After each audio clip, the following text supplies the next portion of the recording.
Huh. I do not know what's going on.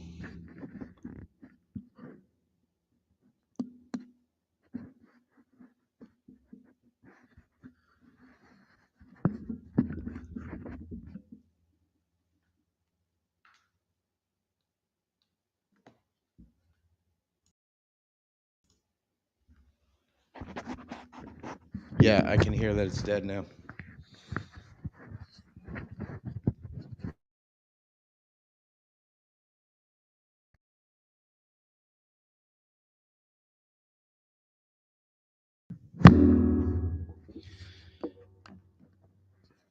Huh.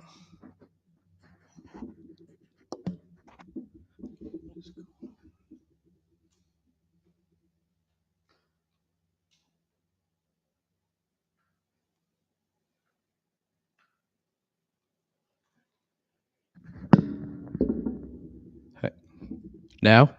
Anything now? How about now?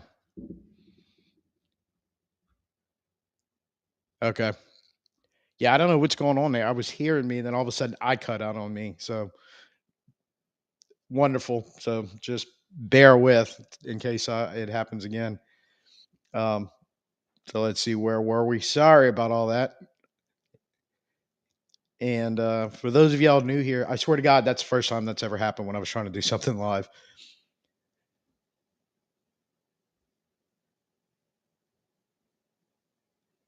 Yeah, I'm gonna have to repeat everything, huh? Um,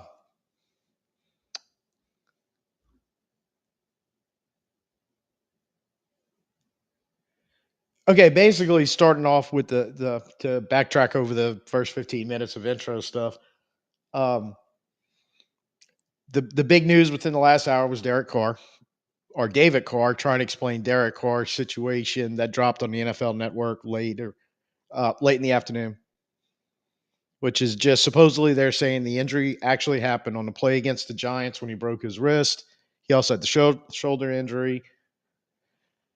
Um, and saying that he couldn't throw right away, so he didn't know how bad it was once the wrist healed and he tried to throw, and that's when they figured it out. And the Saints knew about it, but still no like definitive timeline about who knew what, when, exactly where. So it was. Um, I don't know if it was any more really of a kind of what we heard so far, and honestly, I don't know if at this point I believe anybody in this story, whether it's Derek Carr's side or Mickey Loomis' side. To be honest with you, other than that, the only things really saw on Twitter that was pre-draft that it seemed to be an echoing by Kellen Moore was on, I think it was WWL um, show earlier this afternoon, reiterating what Mickey said yesterday about trying to build around the lines and work your way back. Moore also talked about being athletic and really kind of explosive on the edge on the defensive line. That's how you got to handle modern quarterbacks. So it just leads me to believe that, you know, unless Mickey's planning on trading up or trading back, I, I don't really know if we're going to do either.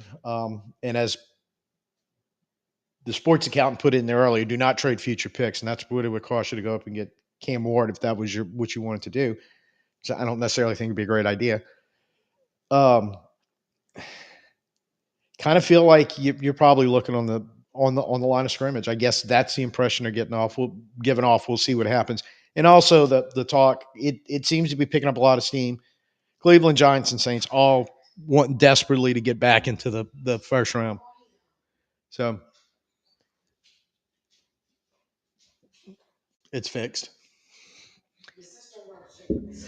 So I just had somebody actually walk in my door and tell me the audio isn't working. So, but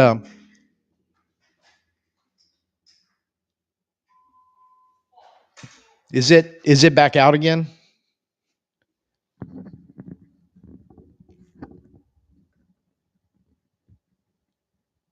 Yeah, yeah. Can't be messing with me if it's not cutting out because, like I said, it's reverbing back to me. I just don't know why. Sometimes it's struggling to get out.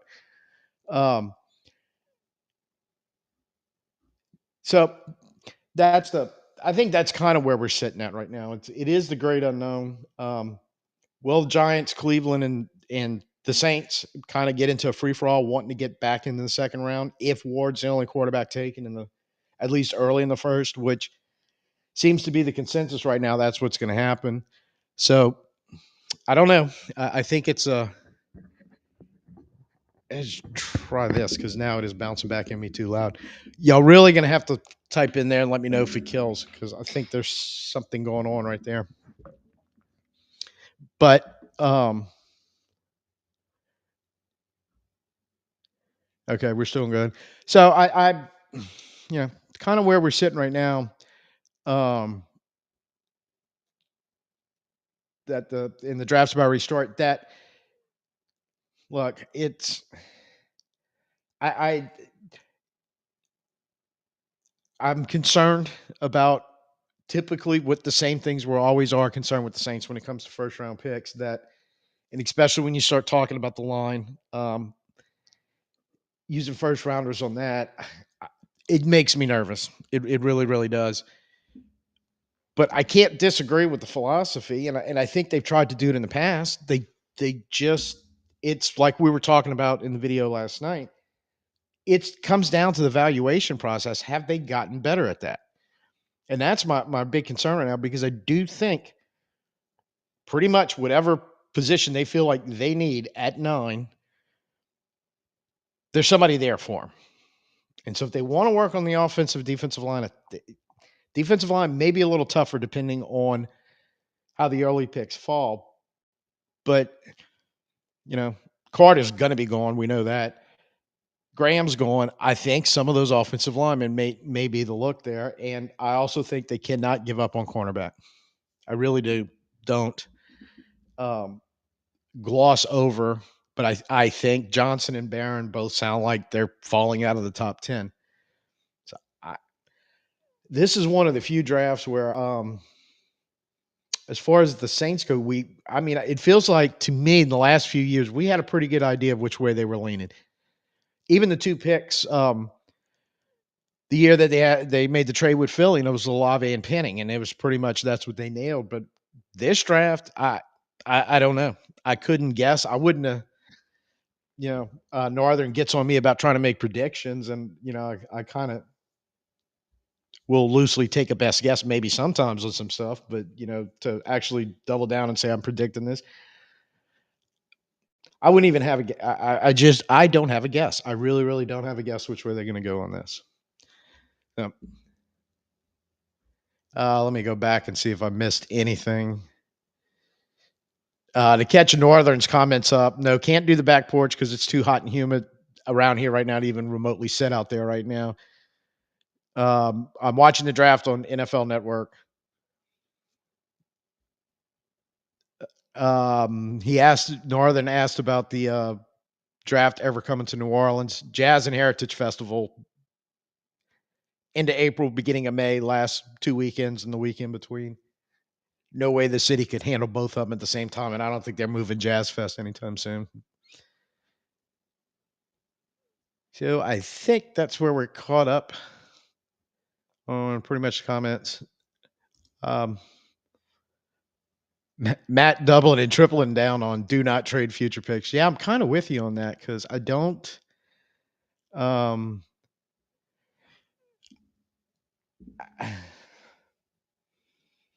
if we were either a little more stable along our roster, especially being a little younger, or in a position to be able to really become big time players in free agency over the next season.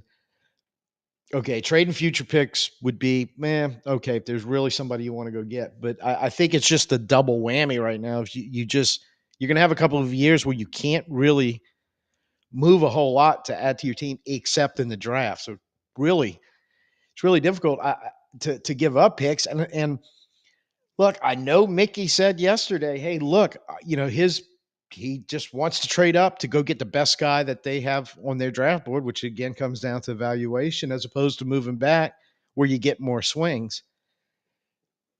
If you're in a better position roster wise with money to spend if you need to in free agency, he even mentioned, hey, there's different ways to get better, and that's one of them. But I can't see, if you start giving up draft picks, that this 5 to 7, 8, 9, if you're lucky, win seasons are just going to keep stacking up. You're not really going to improve and get to where you want to be.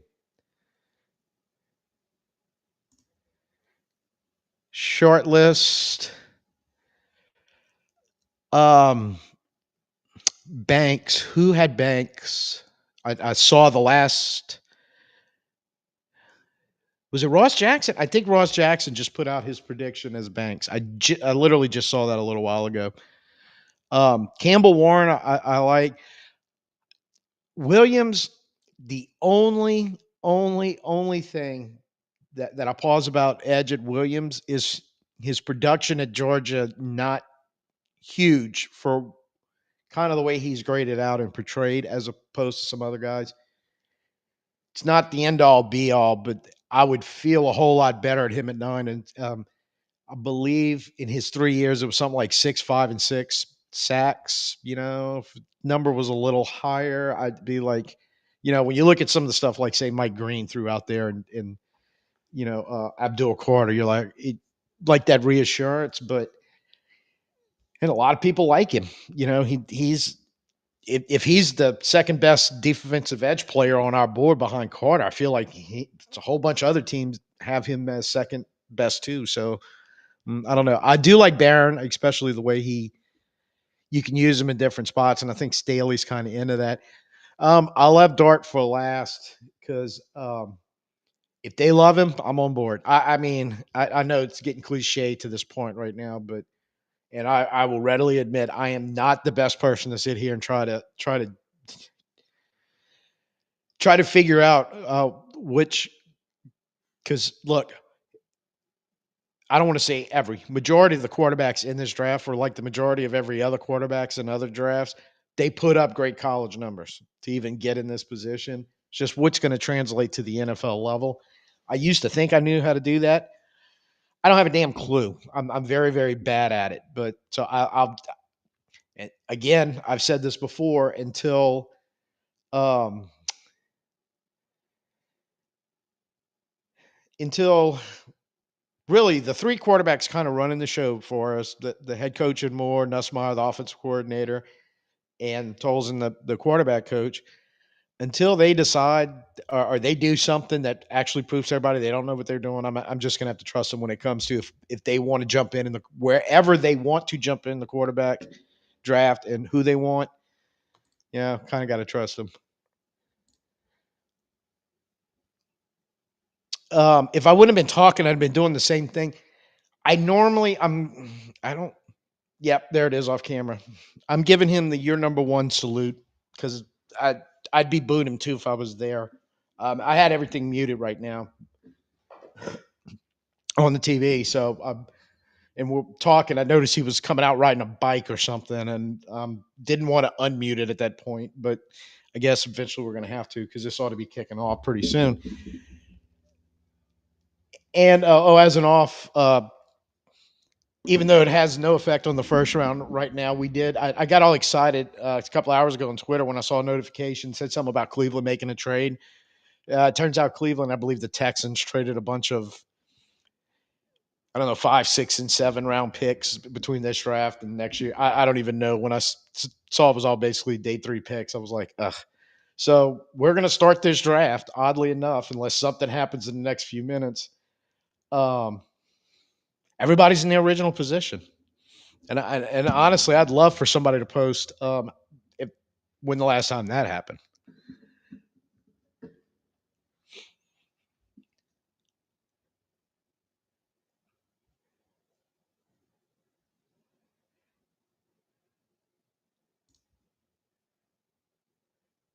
If you think that's a Jaguar, you need your eyes checked.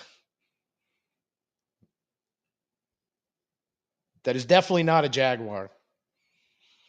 That is a college team up there, and you damn well know which college team it is because I talk about the fact that, yes, that's who I follow in college, football and baseball. If Carla Cat was in here right now, he'd be all over you for even calling that a Jaguar. Now, that's closer to a Jaguar. and apparently he wants attention. So I guess we're finally running down on Goodell's 5 minutes of however long it's been, of just being useless at the draft because I don't even really know why you need him here anymore. As you can tell, I'm not a big Goodell fan. Um, and I'm really interested to see if Tennessee takes the whole time to pick. And actually, I mean, we've been told for quite a while now that the top three were supposed to be done deal. Um, Nothing new on Twitter there. I got a notification. That's total BS.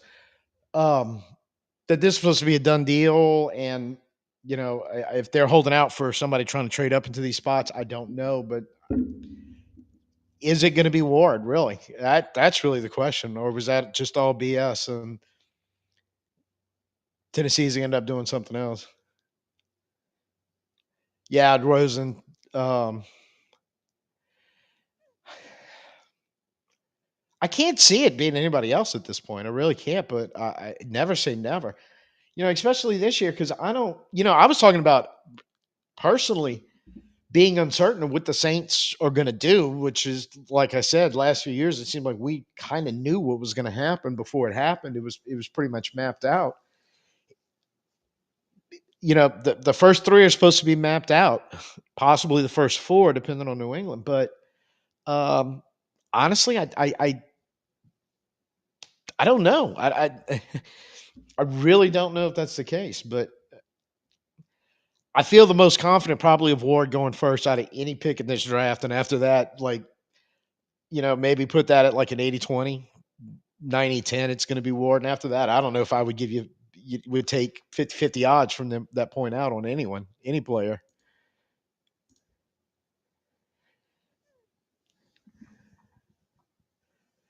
Um,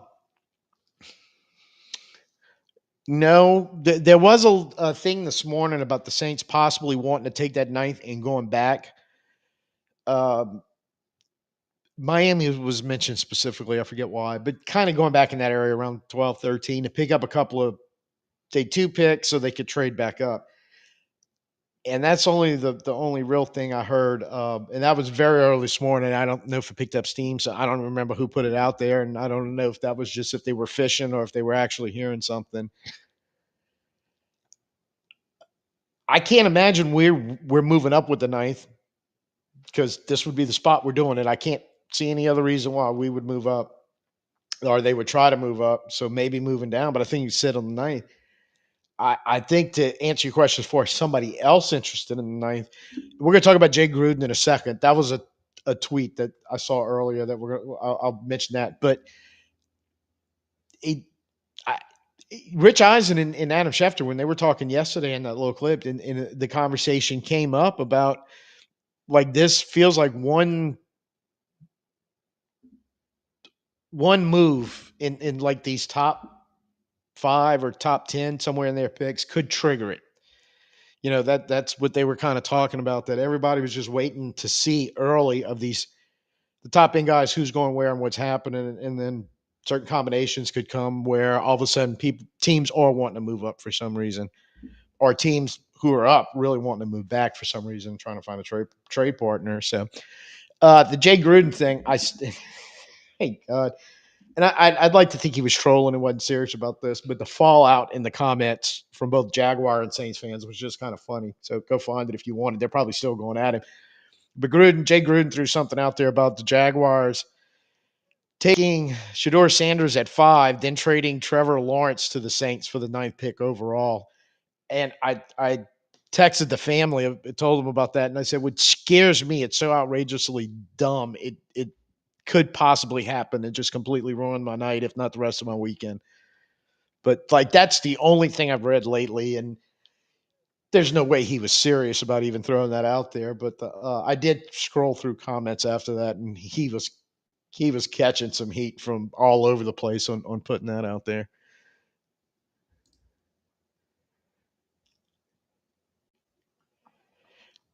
Cleveland Sanders, I to me it would make sense. But I get they are looking at. I think Carter would be if it isn't a quarterback, the guy that they. I get that. It's like that's a special football player that can do a lot of things and was really awesome at almost all of them. Um, but the craziness is with them picking in the first, I think they may have at one time thought that um, no, no quarterback would fall after Ward, and they would be able to, basically same thing the Chargers did all those years ago with Drew Brees, be able to take their guy with the first pick in the second. And things, I guess, have kind of changed on that side. I don't necessarily think they can pull that off, but I also think they just need. And that's probably why they did the kind of the trade, moving all those back end picks around. They're in such terrible shape as far as that Deshaun Watson contract that it really seems like they need to bring in a rookie quarterback to help offset that so that they can move on as fast as they can with hopefully a rookie that can play. And the second part of that is that's giving them such cap problems, much like the Saints. They really need draft picks to just go get some bodies with rookie contracts that can hopefully take jobs of older, declining, more expensive players and help solve your problems that way. So to me, that if they were really thinking that hard on Sanders, that this bite the bullet and take him if that's your guy now, and don't even play the game of whether you think you can get him with your or Dart or whoever it is. Um, but I think odds would be it would be Sanders. Oh, thank you for bringing up. It's Mimbu, right? Mimbao. I keep hearing people say it both ways, but I think it's Mimbu. Um, and Goodell's clowning his way to the podium right now, so the pick's about ready to come in. I don't know how far I'm ahead or behind or anything. I'm just going to wait a few seconds after it pops up, and then we'll talk about it. But I'm glad you brought up Mimbu. I think he'd be a great pick for the Saints if that's who they're inclined to go with. So, um, in any of those other names, I'd be more than happy for the Saints to get. And it's Cam Ward. So,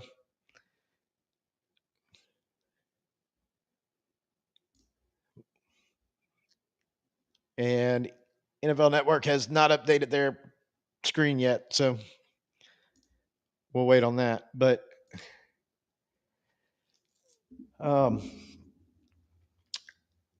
no, I mean, I really want to say no surprise here, but like I said, I wasn't 100% certain. When was the last time we weren't 100% certain who the first overall pick of the draft was going to be by the time the draft started? Um, actually, I think I forgot to brew it. The commercial break when we take a break, I might go run in there and make me a cup. But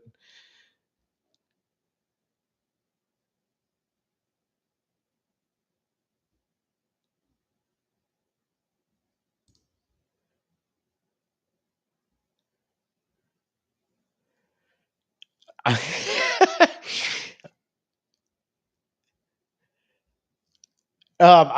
actually have the sound back on NFL. Was Rosen? Was that NFL Network or was that the other ABC or whoever or ESPN or whoever? Because I kind of hear them talking, but I'm not hearing exactly what they're talking about. But if that is true, that is just hilarious.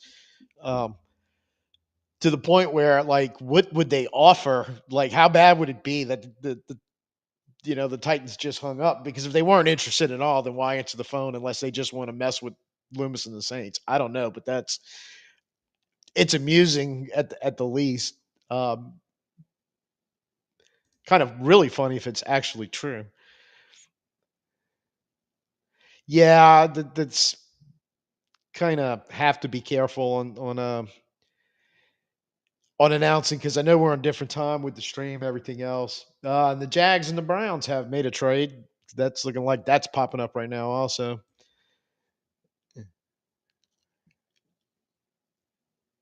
yeah.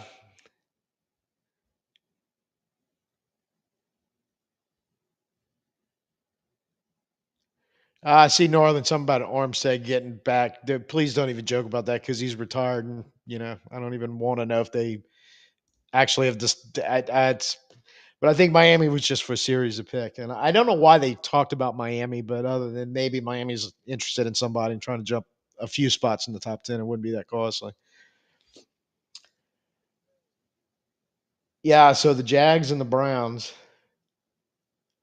Um, and if they draft Sanders, I'm going to be very nervous considering I was just making a whole lot of fun of the Jay Gruden crap and going, no, don't you dare, don't do it.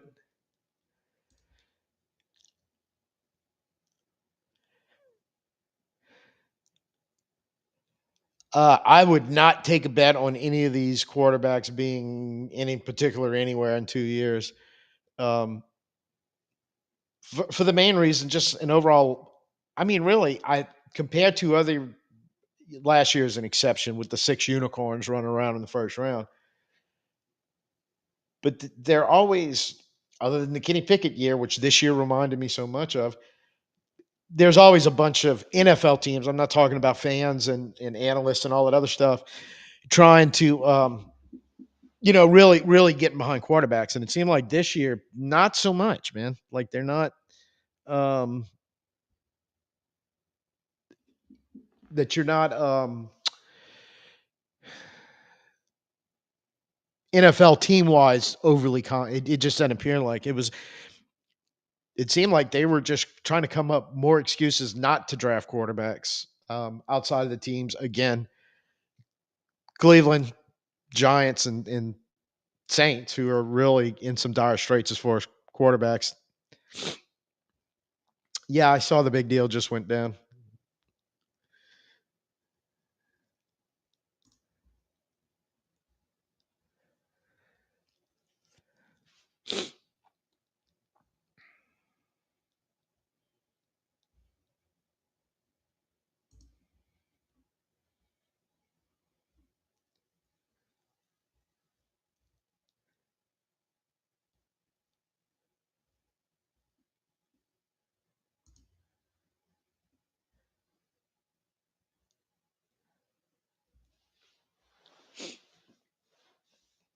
See, and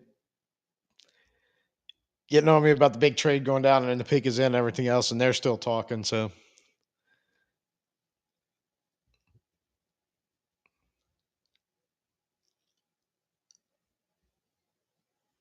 and you really think Jacksonville they traded up for Carter, or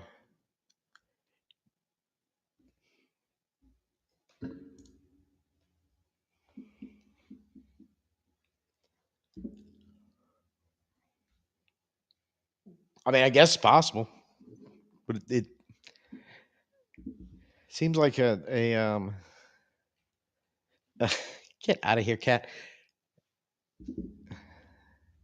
I mean, yeah, I would think it would have to be Carter.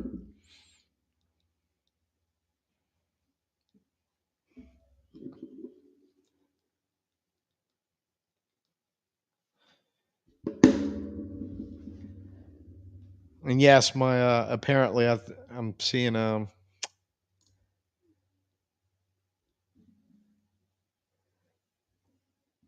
getting texts and all that. I'm way behind. I'm going as fast as I can. This is about as live as I can get it. So I don't know why I'm so much further behind, but there it is.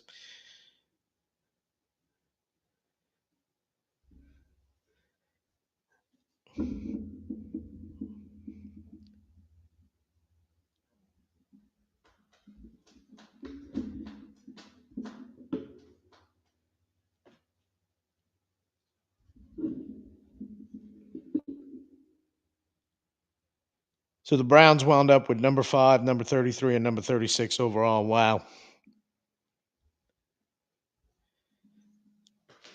They gave up number 2 in the fourth round, number 104 and a 6, number 200. Man, I guess the Browns are serious about trying to get a lot of picks to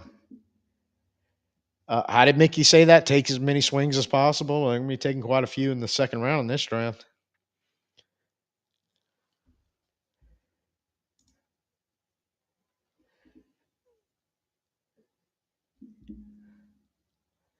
I it's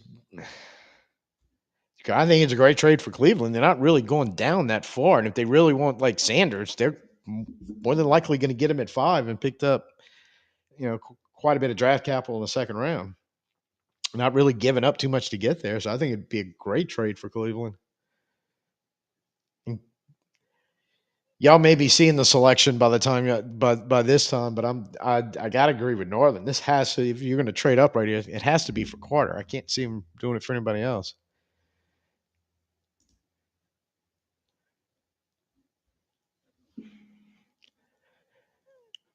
Yeah, especially right now, especially at the beginning of the draft, which is basically a bunch of teams that aren't very good.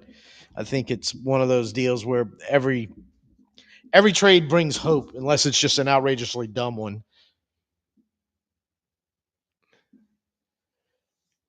And I just saw on Twitter who the pick actually is, so y'all probably seen it too by now. Yeah, Travis Hunter. So I don't guess I have to wait. Y'all are in front of me.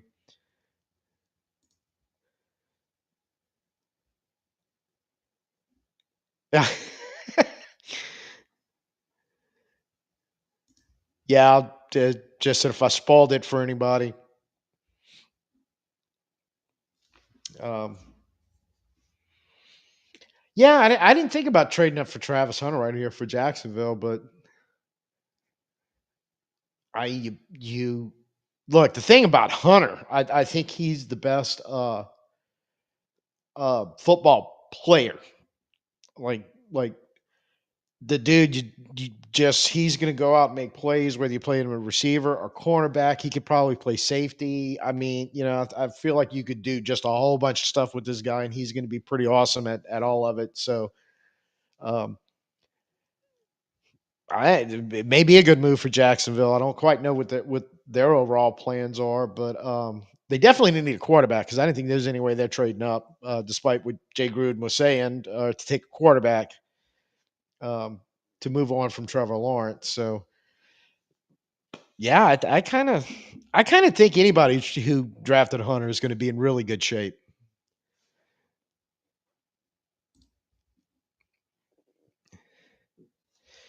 Yeah, it seems like that would be the move for them. I know they've been hell, they stole Paulson Adebo from us. I know they've been trying to work over that defense and um, tighten that up. I think they've been adding to it this offseason. And I mean that bringing in Carter would be a piece. If you're trying to lock down the missing piece of the defense in the draft that might uh, make it significantly better, I would think Carter would be a pretty good pick.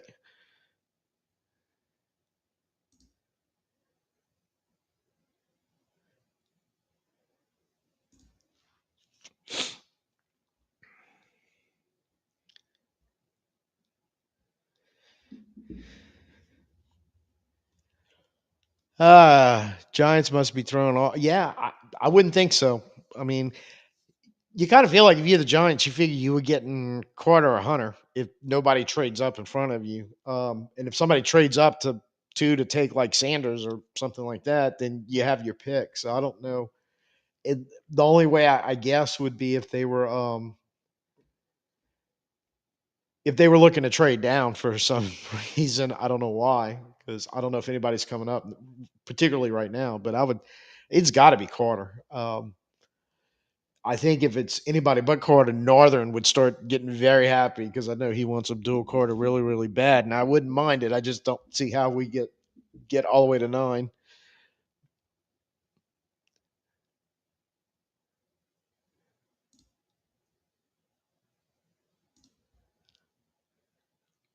Oh, okay, yeah, the Hunter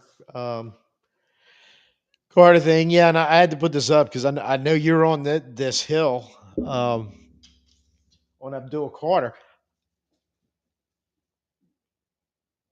It's a really good. He's a really good player.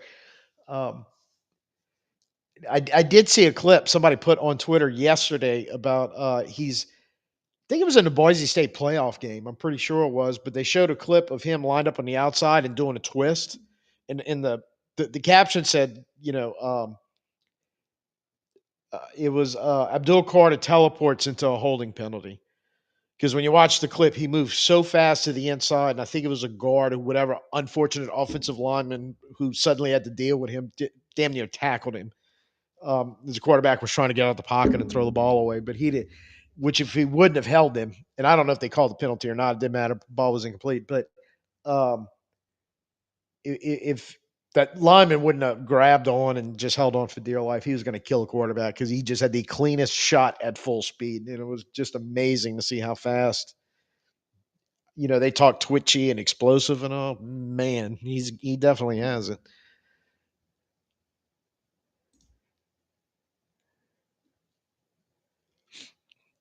Yeah, they probably would. What kind of I don't know what their draft picks are sitting at right now. I think they're done with the whole um but I could be wrong. But I think they're done with the picks that they gave up for Bryce Young, right? But they still may be missing some due to that crazy trade. I don't really know, but I think they're not. So they should be in the draft capital range. They should be in pretty good shape.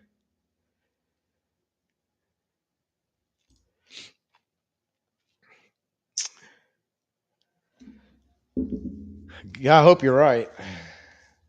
And Giants have made their pick, but look, lately we're giving a lot of teams a run for their money as franchises who may not be doing as much as we're doing right now. Yep, and it is. I'll give it a few seconds just in case anybody's lagging, but yeah, it is Carter. So sorry to say, Northern, he's not falling to nine.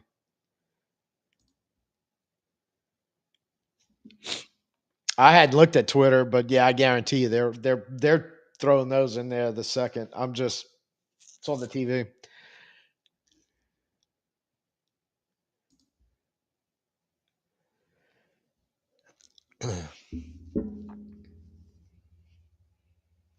um,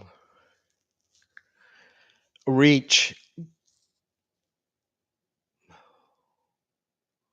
man, yeah, they're starting to show some of the Carter highlights right now. God, and I can't. I don't know if I could. I um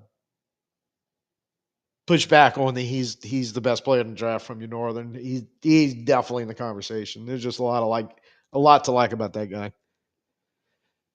Um, yeah, I don't know if I don't know. I mean I truly Northern truly I have some type of handle on what the Saints are trying to do or gonna do and how, but especially in the top 10, it almost feels like every year pretty much everybody knows the top 10, and I think everybody kind of knows the names, and it turns out the three that everybody said were going 1, 2, 3 went 1, 2, 3. Just Cleveland made the trade with Jacksonville taking Hunter. But it's right now. I think everybody kind of knows who the guys are. Just nobody knows who wants to take who when. And I think the offensive line could be for the long time it was Campbell, then Mumbai, then some of the Banks or Simmons gets mentioned every now and then, and it's like because I think just about every team up here could use offensive line help, us included. And is this just coming down to like scheme fit type thing, where the teams and analysts and all may say Campbell's the best, but certain fits and schemes for some other teams go, no, he's not really the right guy for us. Mimbow is, a Mimbu rather, and that's how they get to the top of the board. I don't know, but it seems like because I can't imagine not going through by the time it gets to us at least one, if not two, offensive linemen. The way they're talking about them are going to be off the board.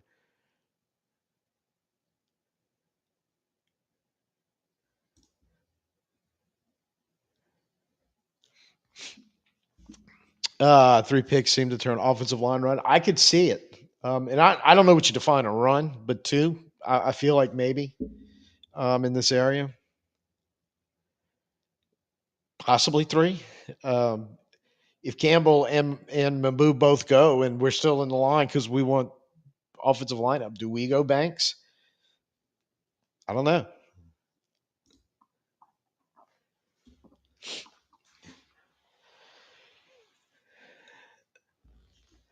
Um, I feel like they seem to be locked into. I shouldn't say that they seem to be locked. People seem to think they're going to lock into an offensive line. That seems to be the consensus. One of the three linemen. I've actually seen both Campbell and Mimbu, but Banks could be a possibility too. I don't really know, but I would think that's the lean. But man, there's people that have thrown Ashton Genty and Tet McMillan in this spot. Going Ramondre Stevens. Not the guy bringing in Genty because that's going to help Drake May out a lot. Also, a receiver would too, and that's you know. But I gotta think it's going to be offensive line. That would probably help Drake May out the most. Is shoring that offensive line up a little bit.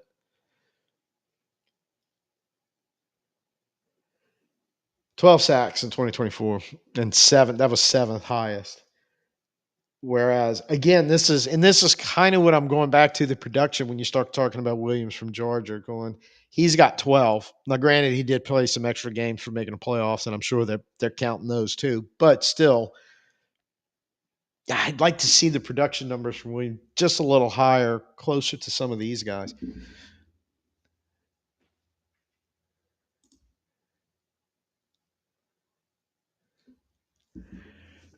The best guess that I think, because I remember when the he didn't do anything at the NFL Combine, and he had the little foot injury. But I forget what people were saying because he did play all the defensive line spots in Michigan, but he was supposed to be about, I don't remember the height, but around 325 ish. And he came in around 300, a little shorter with shorter arms. So I think the shine off of him a little bit is the fact that my best guess, teams started looking, going, that's a little too small to play over the nose zero technique. So now maybe they're thinking he can't play every spot along the defensive line. He's going to be around that three tech, which is fine. I think he's going to be a very good one of those. But that might have been the talk was you were going to get like a cross between Jalen Carter and Chris Jones. He's probably more like Chris Jones, which there ain't a damn thing wrong with that. That would be my best guess. And what I don't know is after that report came out at the combine, when he had his pro day, and I'm sure they measured him and did all that again where he was at. I never heard, and sometimes finding out that pro day information is not easy, but that would be my guess. And possibly the foot injury, also the medical on that, because I believe it was a foot, whatever injury he had at the combine. I'm assuming he was over it because he started doing the private workouts and the Michigan Pro Day and all. But again, sometimes it's just hard to get really good information on that stuff.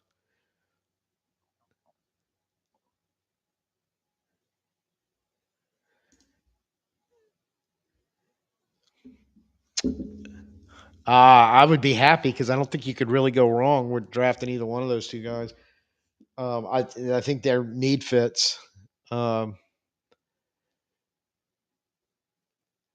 like just saying, Graham, if we're going to 3-4 odd front, playing in that three technique, that spot, um, you figure Brazil's one, he's the other. I don't have a problem trying to build around those two. But I'm gonna with the caveat I always add when we talk about Brian Brzee because we're going into year three now. Got to get better at stopping the run because if it doesn't happen this year, then you got to be thinking. And this is the Mimbu conversation.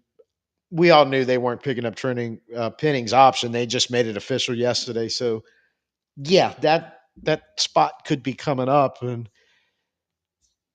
he would not be a bad pick there. You figuring okay, we should be good at tackle for a few years, and I would not have a problem with that. Northern going with the surprise at 4. Well, could be. Um,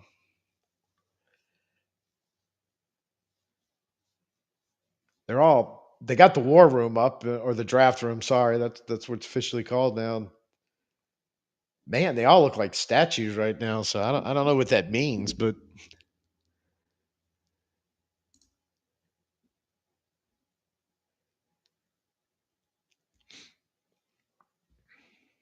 yeah, yeah, like Graham. I mean, I do. Yep, there it is. And it's Will Campbell. So yeah, I think that's going to make Drake May kind of happy.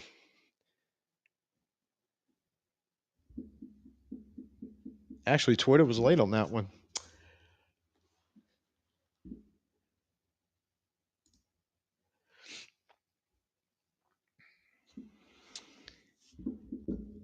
Oh, you were guessing Graham? Might have spoiled that one for you, but no, it's not Graham.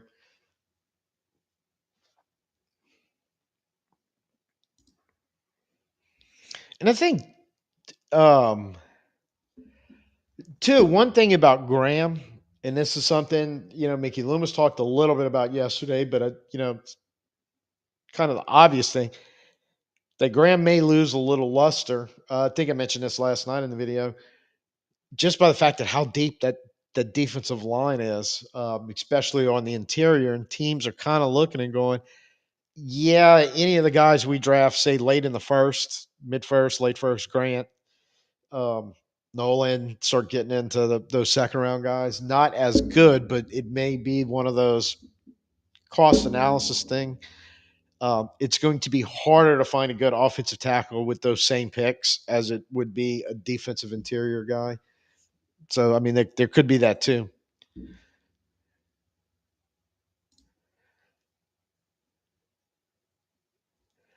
I don't know because I feel again, I don't know if the names mattered. I felt like it was going to be one or two offensive linemen. I think it only really helps us if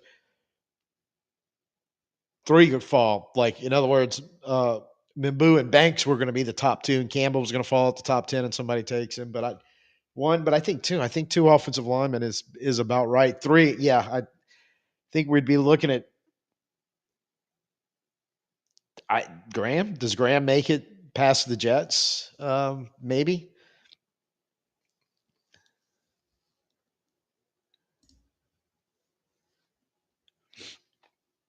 Yeah, and look for us. The big thing about Graham is too.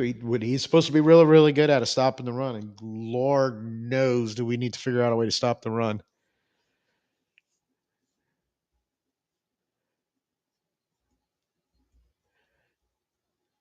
Brown traded with the Jags, so they should be up right now after New England. Yeah, the Jags were 5, so the Browns are 5 now. I would bring up NFL networks. I had to see if they updated anything yet, but I don't think they have. Yeah, they're not even showing the trade, so I don't even know why I have the live. They have the live draft tracker. I may have to since I'm screen sharing it, I may actually have to go in there and refresh it up. Get a commercial. I'll see if I can do it. But the draft tracker, I don't think is important in the first round. We kind of know what's going on. It gets important to me that in the available picks when you start getting into the middle of the day two rounds, you start getting deep into the second and the third, and then forget about it on day three. It's like no way I can keep track of it without some type of electronic device pulling up the names for me.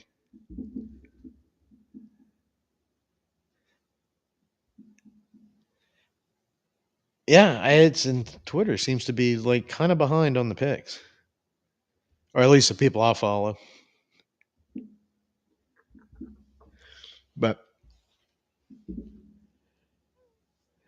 and Cleveland wasted no time because while I was checking Twitter and this, yeah, they're picks in. So Sanders, I mean, is yeah, I think you're right, Nora. Then this is going to like tip a lot because if it's Sanders, that means somebody is sliding back to us, and that also means if Dart would be their guy, um, or the other way around. If Cleveland it's Dart and it's Sanders, I mean, it takes Cleveland with a quarterback off the board, takes a quarterback off the board in front of us. You still have Pittsburgh floating around back there, and God only knows what they're thinking and what they're going to do. But um, takes another player off the board as far as who may be looking and for quarterback. because in all the talk about what's going to go on with the second quarterback off the board, it's like somewhere along the way Pittsburgh got glossed over, even though they technically only have Mason Rudolph on their roster to play quarterback right now. Um, and there was a lot of talk about that, but like within the last few days, it was Saints, Giants, and Browns kept talking about Sanders and Dart, and I'm like, Pittsburgh guys back there, they may need one. Although I have a feeling if Rodgers comes back, he's going to play for Pittsburgh this year. But I base that on nothing but just gut feeling. Whoa, that's an interesting pick.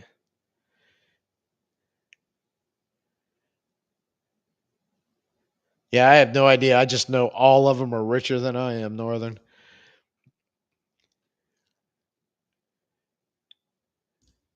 No, I think Cleveland, uh, Graham. So there you go. He's not around anymore for us. Which I think a lot of people, I don't say a lot of people, that maybe quite a few that I saw had Graham going to Jacksonville at 5. So he still goes at 5, just not to Jacksonville because of the trade. So I guess maybe we're kind of on schedule and um,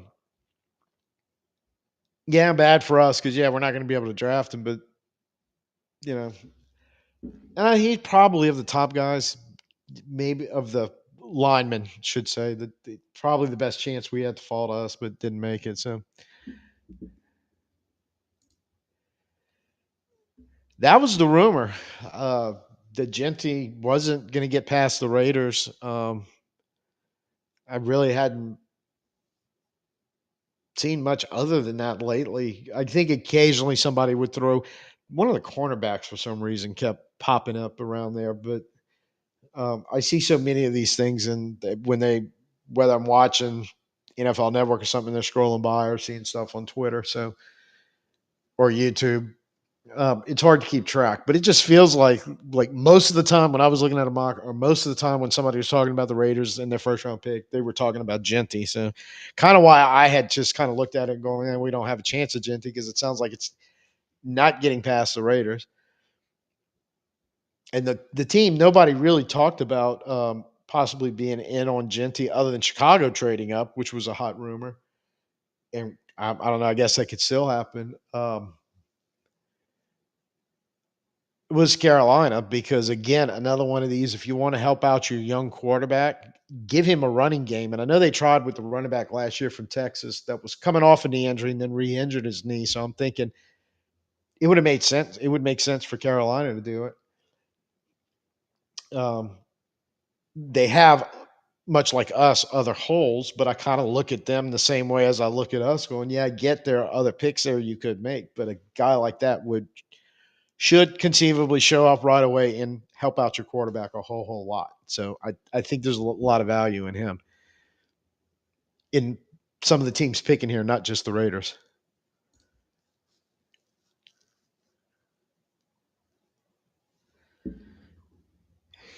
Uh think about this a second. So 5, 6, or 6, 7, 8, 9. So you got 4 picks left. You still have Mimbu there, um, Genty, Warren, probably my top 3 at that point, and then good question. If those are the next 3 picks, then I would really have to think hard about it. But I'm going. Feel like maybe we have a shot at one of those 3. I'd feel pretty good about one of those 3.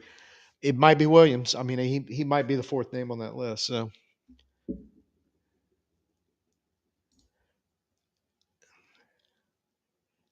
I'm waiting on a commercial and a break because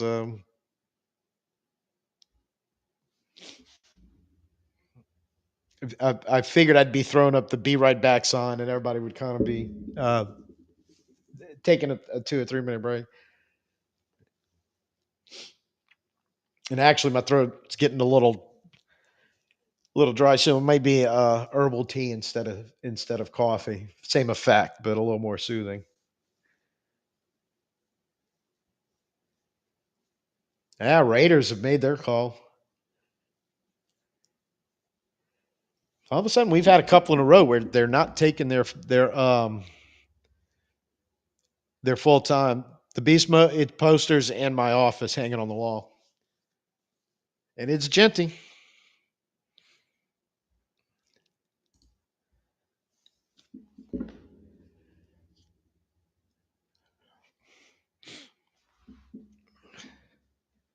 And I may have been a little. I don't know if everybody's still on the same speed as me. So if I just spoiled that, I apologize. But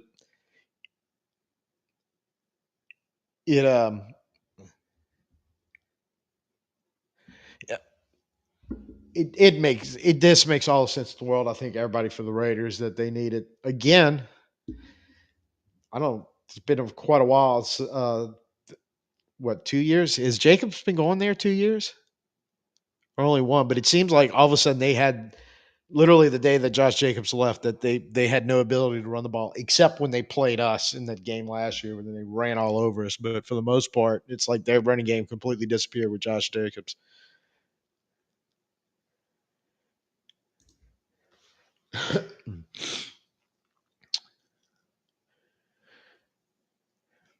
I forgot about Jalen Walker.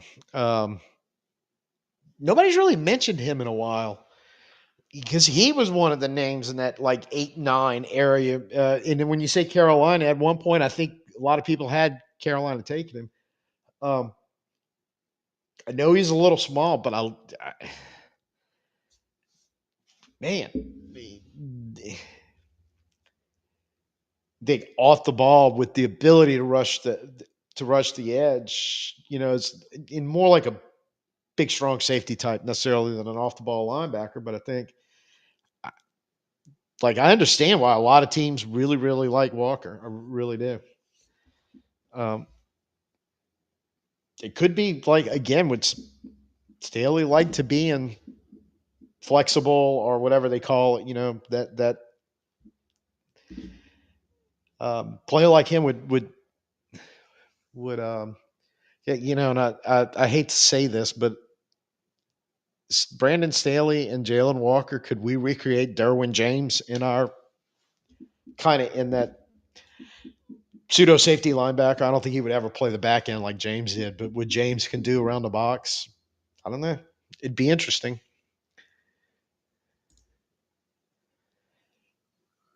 Uh, Mimbu. I still want to call him Mimbu. Mimbu, Warren Walker. Yeah, if Walker's the guy, Williams. Um,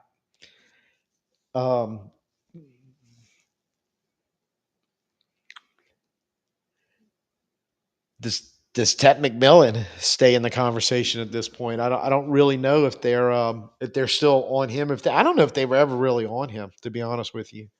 Uh, as far as the Saints, um, oh wow, Journey's playing "Don't Stop Believing" at the Browns draft party. There's humor in that. I'm just not going to go there because that could be us in a couple of seasons. But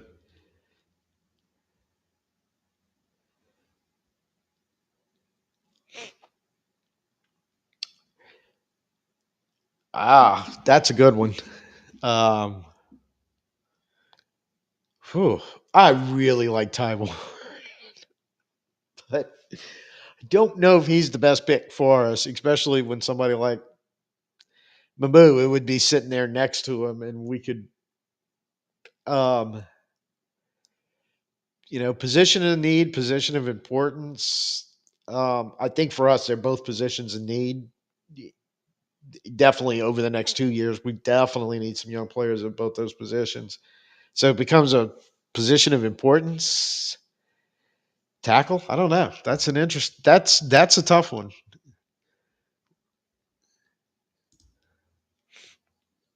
I think Rosen's answering it.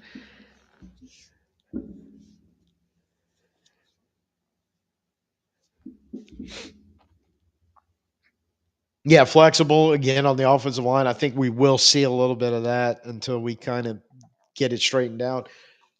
I'll be honest with you. I don't know how they're going to feel about Ruiz long term either when you're talking about it. But right now, obviously, the hole is left guard. That's the biggest need that we have, and potentially right tackle, possibly even this year, but within next year because unless Penning was to come back on some type of team friendly, you're basically kind of the backup or maybe the left guard deal. I don't know how the money would work out, but I do know this. I feel like Penning, because he's a first round pick and because he had a decent year last year, if he puts something out there, even if we don't bring him back or let him test free agency and he doesn't get signed or get some interest, I think he would. I think somebody would. And which would mean if you wanted to keep him around, you'd have to extend him. And I, in no way, shape, or form, want right now want them to extend Trevor Penning, especially if you might be drafting or have a really good chance of drafting his replacement in the next two picks.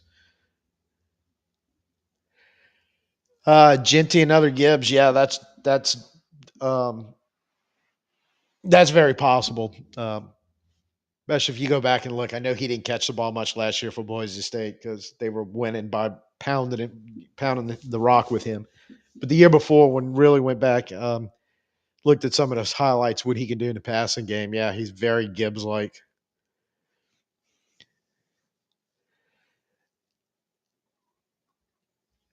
Could be. Um, and I get that, but it just seems like, and this is the Mickey conversation from yesterday. Who's the better football player? Might be, Mbu. But again, coming down the scheme fit, because I do know the two things that Mbu does really, really well is he's uh, or from what I read, really good zone blocker in zone schemes, inside and outside. And the thing that everybody loves about him seems to be is a true set. It's basically the phrase PFF uses this one a lot, but it's basically the phrase when it's an obvious passing down. There's no RPO, there's no play action, there's no zone looking run component, none of that. It's just straight up third and 15. Everybody knows you're throwing the ball. You've got a pro set pass block that he grades out one of the best, if not the best that they've seen in a while. That's one of the things I really, really love about him. That's always useful if you have a tackle that just doesn't let edge guys get to your quarterback. And I think is why they knew what he could do in the run blocking, like I said, in the zone schemes. The real question is, what kind of scheme are we actually going to run? We don't even really know yet what Kellen Moore's plans are. So, like, it's almost like trying to figure out which line the Jet selection's in, which lineman we would prefer. Like, I don't know. What are we going to be doing? And funny enough,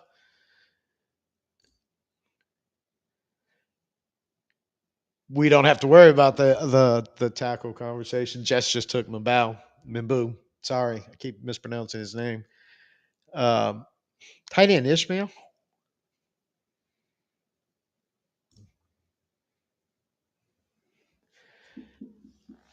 Yeah, Rosen, and they got him. And that's true. I forgot. When it the Jets had drafted Mekhi Becton and had to give up on him, and that's why he wound up winning the Super Bowl with Philly last year as a guard. So if I remember that right, Becton was their guy, right? Or Becton was with the Jets, I think.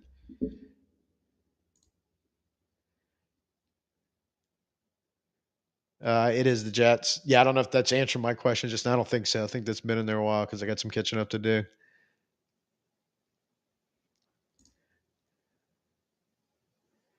Don't go to sleep on the Jets, man. A lot's going to depend on how well Fields plays, but keep looking at that team and going, they got some rough spots, but they got some spots with some really good young players, especially on the defensive side. So I ain't telling you they're going to win a division and make a huge playoff run, but I think they're going to start being a lot better than they have been the last couple of seasons. At least talent wise, they're actually starting to put some on the field.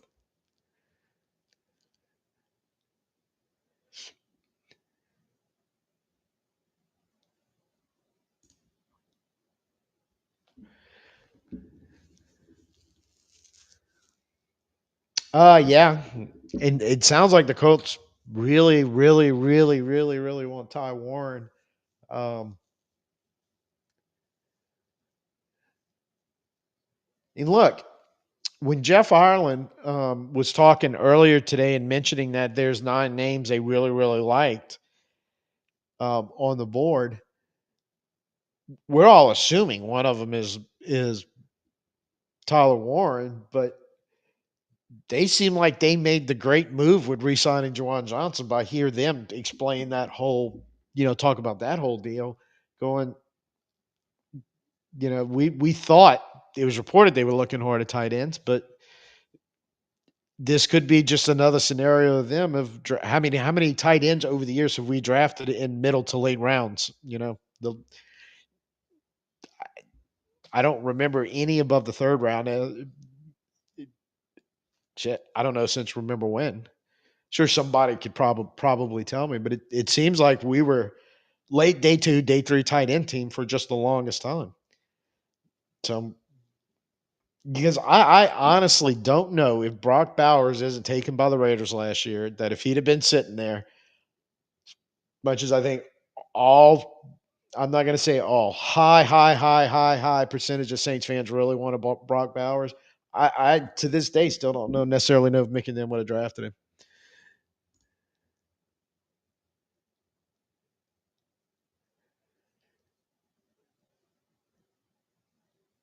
Hate yet another O line, but don't hate it. Yeah, I think we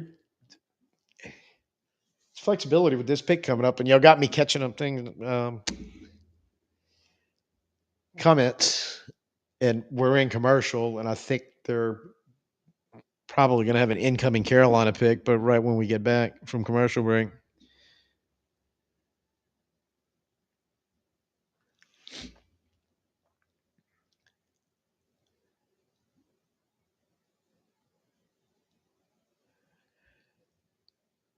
Rosen, yeah, I'm about 3 minutes behind. Let me try to catch up real quick. Could be Walker, and yeah, Warren Walker. Like I said, I really really like Ty Warren. That's been a guy I really wanted us to look at for a while now.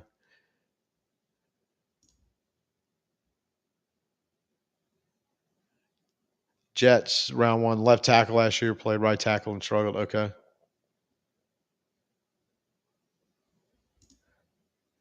Yeah, I can throw a quick I agree on this one. Yeah, definitely not McMillan and Higgins a little later on in the draft if he makes it and would fit very well. Yep, like we said, Carolina picks in while the commercial.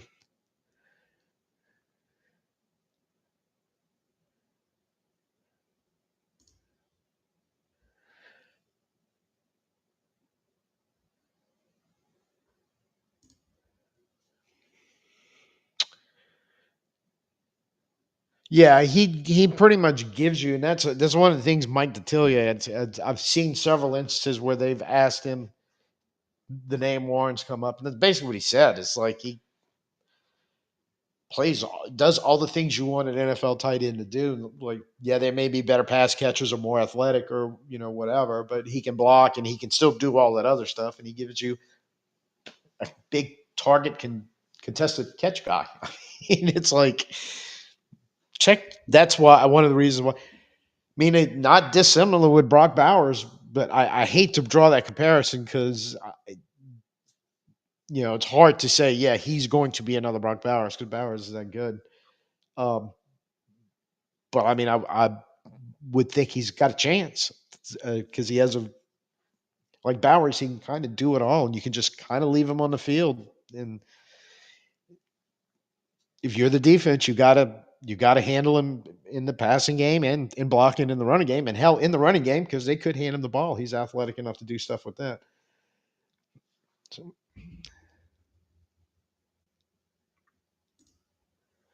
yeah, I'm not even. Yeah, Sanders a dart. We'll see.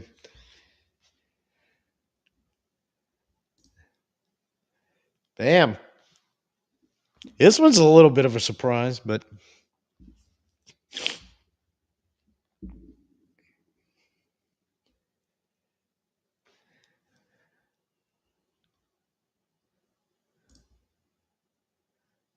yeah, who's Zach Martin? I don't know, Zach Wilson. Um,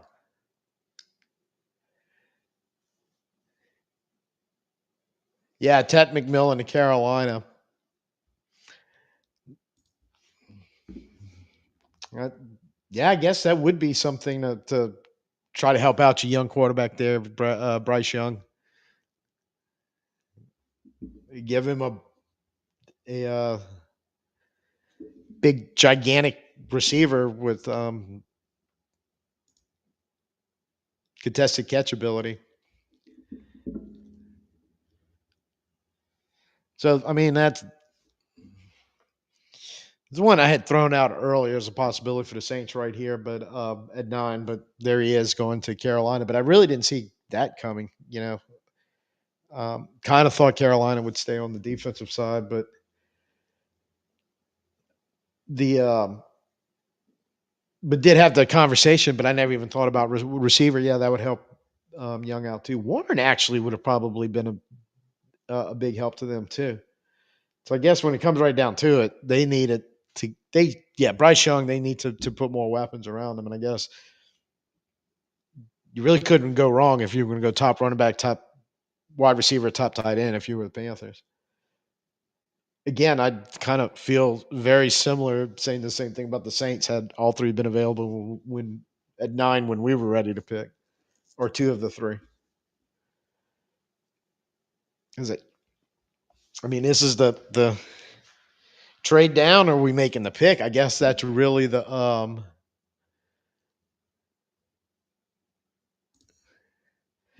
conversation right now. Are we trading down, or are we making the pick? First off, um, I feel like we're making the pick. Um,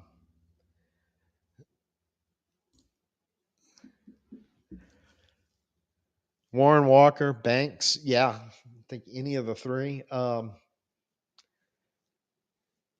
Assuming Banks is their third offensive lineman on the board.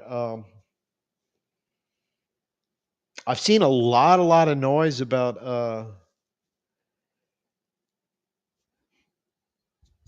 uh, Gray Zabel at 11 to Frisco. That seemed the last few days popping up more than one place, which is interesting um, because most people had him pegged late first rounder. I think maybe early second. So I'm wondering where that came from, and I think he's going to be a good offensive lineman. Everybody thinks he's going to find a spot, but that feels like one of the out of the box Mickey picks. Is all of a sudden we take Zabel right here. I hate to bring that up, but literally just thinking about it, what I was trying to rattle down after Banks, who's really the next offensive lineman, probably Simmons or Zabel. And be honest with you, I don't know if Simmons cleared medical yet.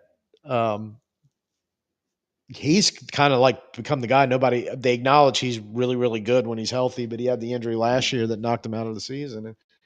And lately, I don't Saints pick is in, so whoever it is, we were somebody we were sitting on, I guess.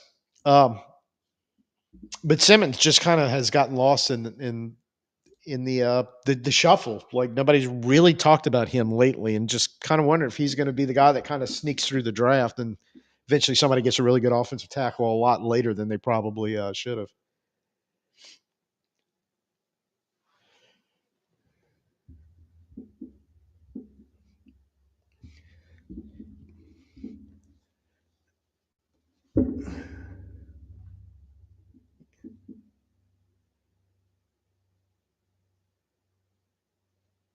Huh.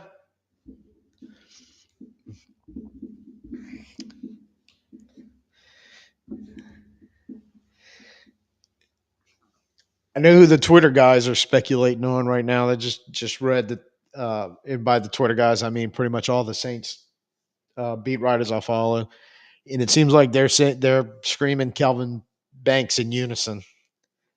Um,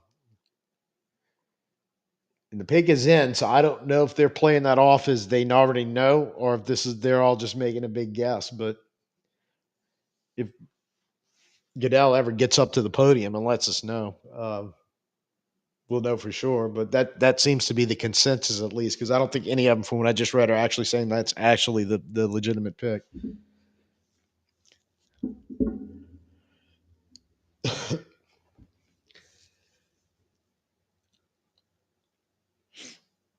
I feel like, yeah, this is where I need sound effects, drum roll, please, that sort of thing. But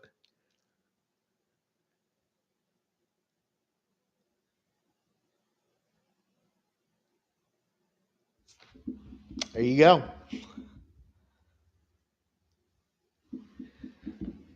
So it is Kelvin Banks. Um, I'd look. I think this is a pick that in keeping. They were talking. They talked about it yesterday. They were talking about it today on various you know radio shows. Building from the line and working back, and I don't have a problem with that. Banks is I think Banks is a legitimate guy. A lot of people had him up there. Some there were people who had him as the but better than Campbell even as a tackle. So you know we'll see. And as somebody pointed out, I think it was Rosen. He says also gives you the ability if you need to right away. Should be able to even fill that left guard slot. There's always that possibility that Penning can hold out another year, and you can actually play Banks at guard in left guard and improve your line that way in the short term. So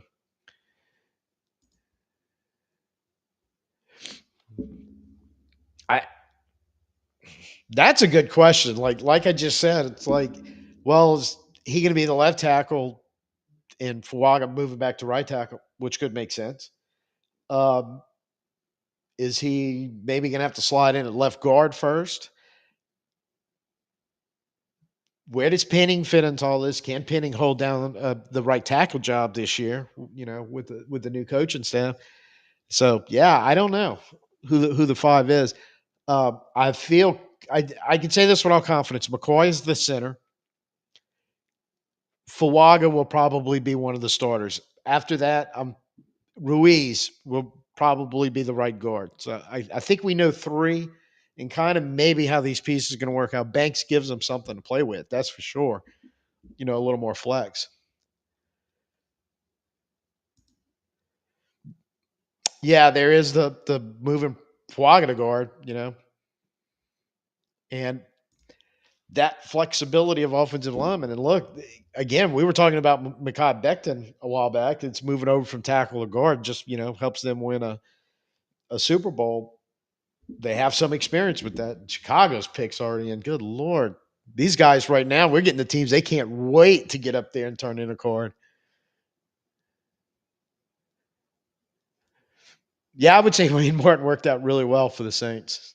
So yeah, I wouldn't mind getting somebody of that caliber in that spot. Yeah, that's definitely an option too. I mean, they talk about flexibility. This coaching staff has I should say coaching staff. Really, we've only heard from Kellen Moore and a little bit of Brandon Stanley, but that seems to be like, yeah, they want flexibility in their what they do. Are they?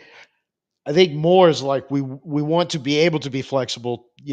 Almost like if we don't need to be flexible, we won't be. But if we do, we want to make sure we have that ability. And I think Staley is a nah. He likes to kind of mix things up in a way. So now, with all the day two picks we have and those two fourth rounders just going, are we maybe seeing some type of transitional phase of the Saints going instead of you remember the body types, they were always body type specific, mostly big guys and going to the point some of them were so big they couldn't move. It felt like on the offensive and defensive line. I don't know. It's intriguing to see what's going to happen from here.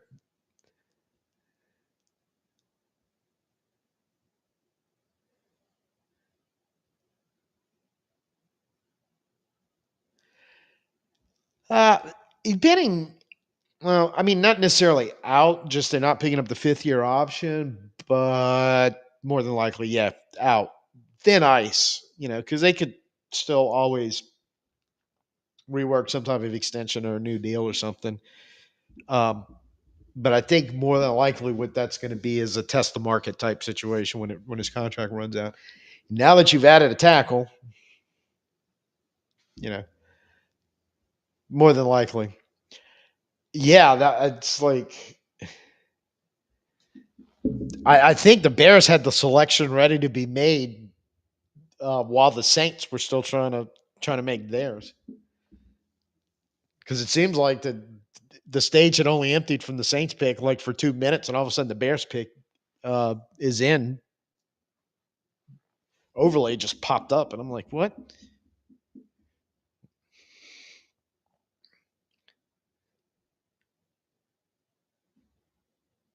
Oh, and nothing draft related. I just saw the official schedules being released May 14th, so 2 weeks.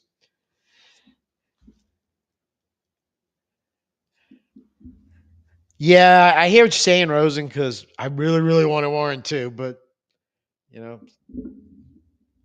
and it wouldn't have been a bad pick, but yeah, Banks is the guy. Yeah, that's. I mean, we can't keep skimping by with you know duct tape, gorilla glue, and fishing twine at offensive line like we've been doing the last few years. It's we do really need to rebuild that thing, and that's the right move, really, really and truly. It may not be as sexy as grabbing Warren and going shit, one of the best tight ends, but you should. Fuaga and Banks should be some basis of future. We've got two really good tackles. Let's keep building the line from the line on back. That's. I guess maybe we'll have to put that on a T-shirt. Building from the line on back.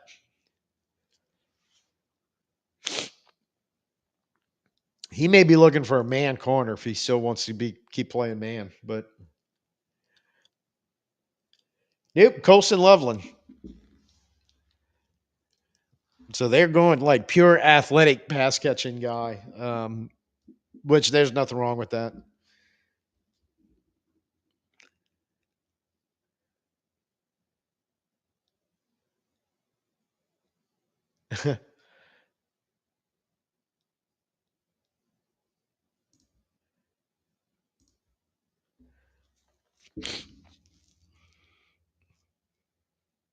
Yeah, magically.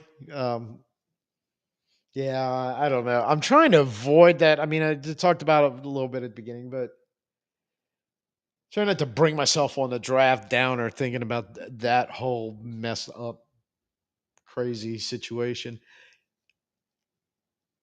I'm just like Loveland off the board, but before Warren, which I mean, I can see it. That look, I just like the fact that Warren is the complete tight end, but um, look, Loveland's no slouch going to get balls and making plays by any stretch of the imagination. So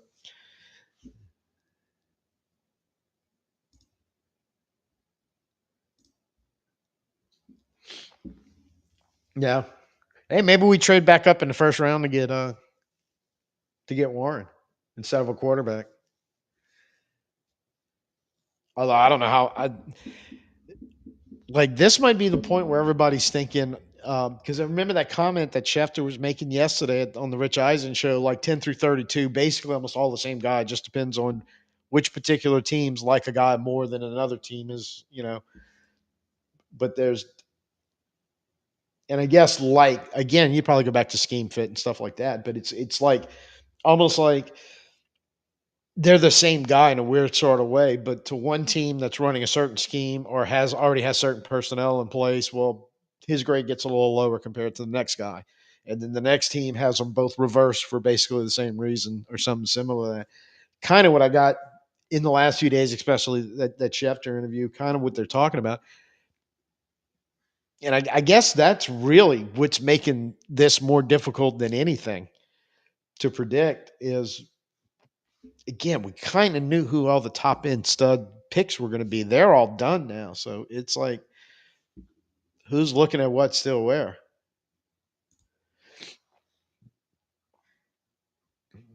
Yeah, and to be honest, they still have Cole Kmet as far as I know. He hasn't gone anywhere, so he kind of more that inline true tight end. So you could be a little more creative, grabbing Loveland if they're going to go 12, and I have a feeling they're going to go quite a bit of 12 personnel. Oh, Northern, you don't need to encourage Mickey. Like that's like telling Mickey, breathe. You know, don't worry. He's probably itching to pull a trigger on something right now in a trade.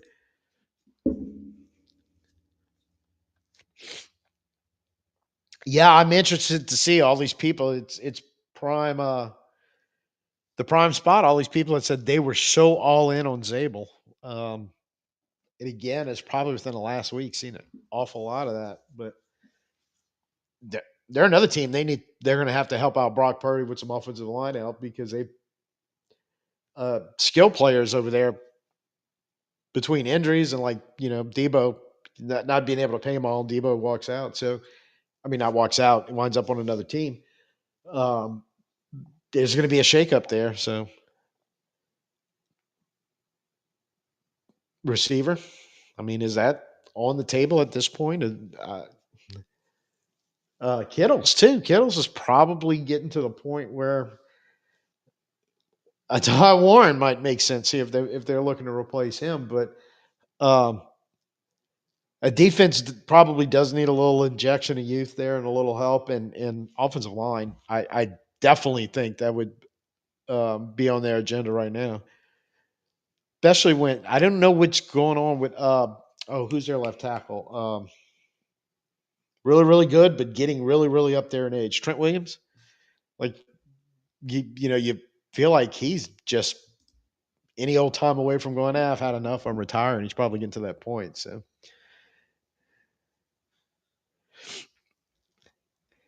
yeah, but hey, those socks come in handy, Northern. Oh, don't go there. Yeah, why do you want to keep trying to bring up stuff that's just going to spoil the draft mood a little bit? Again, it's not that we brought Chase Young back. It's just might been a little too rich for our blood to be being able to do it. But uh, but yeah, I think San Francisco had long resigned themselves to going. Yeah, we're going to go a different route at defensive edge.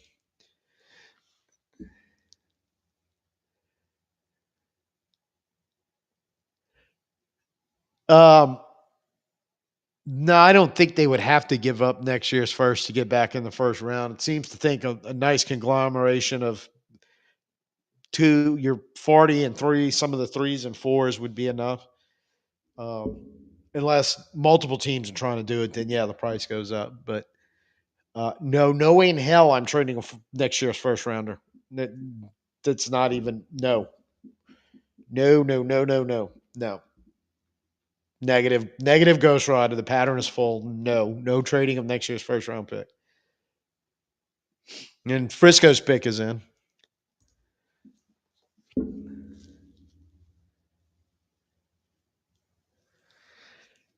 Um, yeah, if you're not getting an elite or maybe really, really, really good, possibly elite skill player, there is a lot to say that as you go down the draft most years, and like this year for running back, for instance, is well stocked.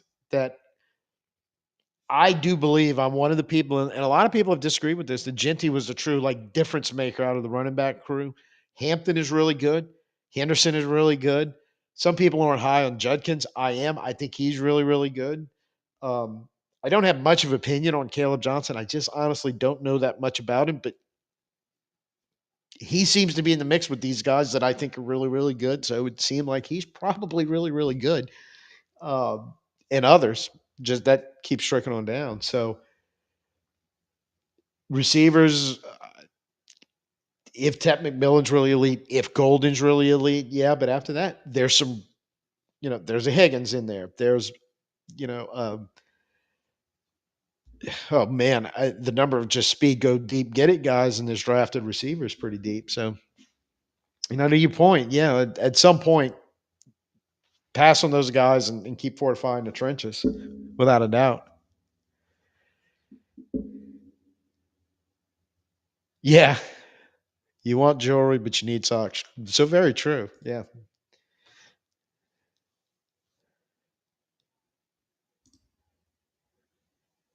Who saw this one coming up? Absolutely, KB Free. I would love Higgins too, especially now.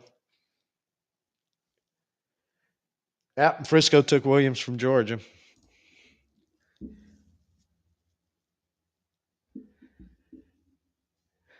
No, I don't want to bet that. I think we're going to try. I don't know if we're going to be able to do it, or if we're going to want to do it. There is a chance they both take him before we can do that. But I just don't want a first, to the sports accountant's point, no first round pick given up to get back in the first round this year.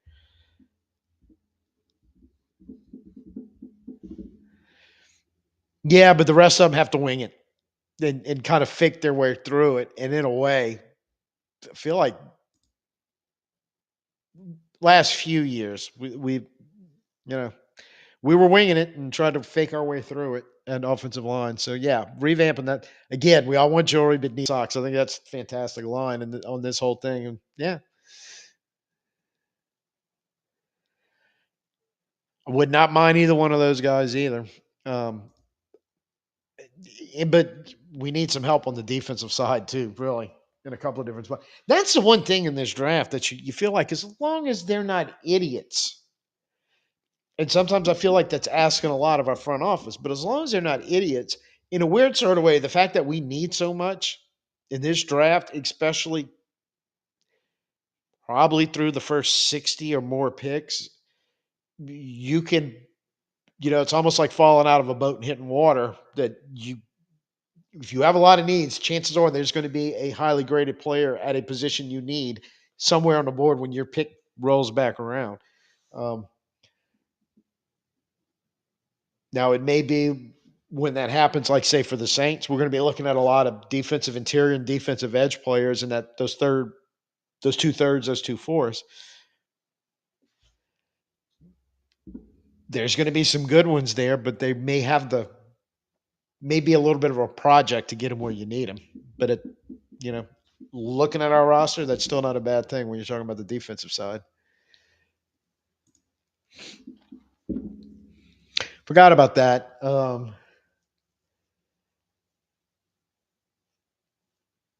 Look, you only trade up, right? Again, we have to use a cliche if you really love him. Okay. If you don't,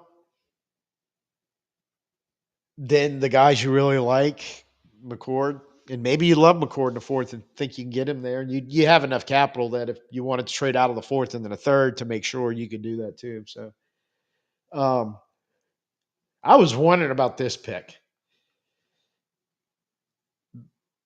which Dallas just took Tyler Booker, and this whole thing about when you don't or don't take guards in the draft. I'm like, if this guy's as good as he's supposed to be, he should be taken earlier than people were saying. Oh, never before late first or early second. But supposedly Booker's the guy.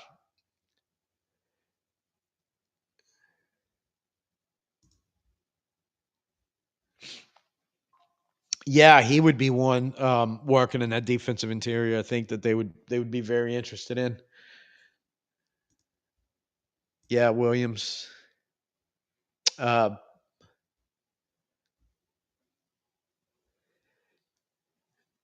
well, not anymore because Trent Williams still playing. Tehran hung it up, but yeah. To your point, I don't know how much longer he's going to be around, and I think he's only going to play if you pay him a lot of money, because I think that was a little contention with him and Frisco last year as far as contracts, if I remember right. Yeah, they got Booker.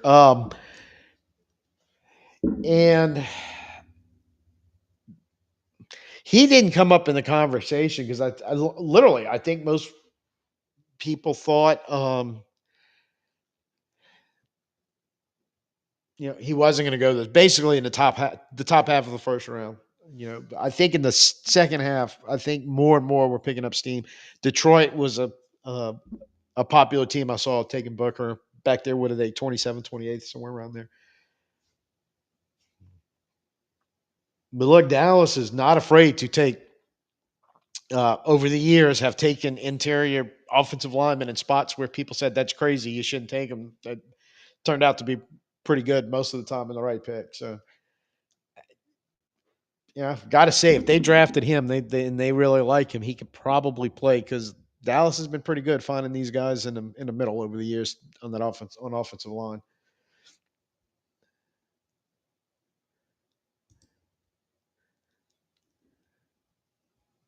Yeah, seems to be a knock on him,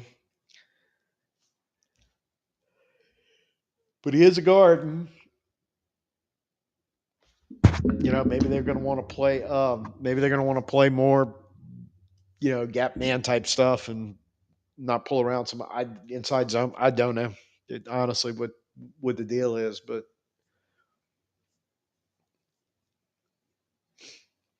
there's probably a couple of teams picking right after him that are just going, huh, that's interesting.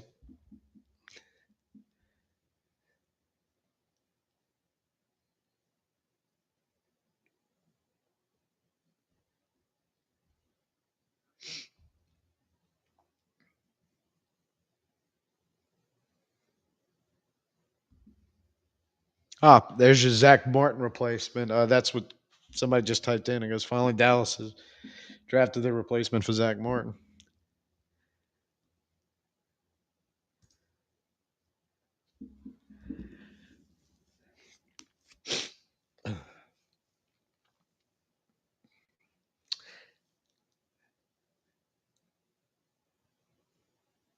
Well,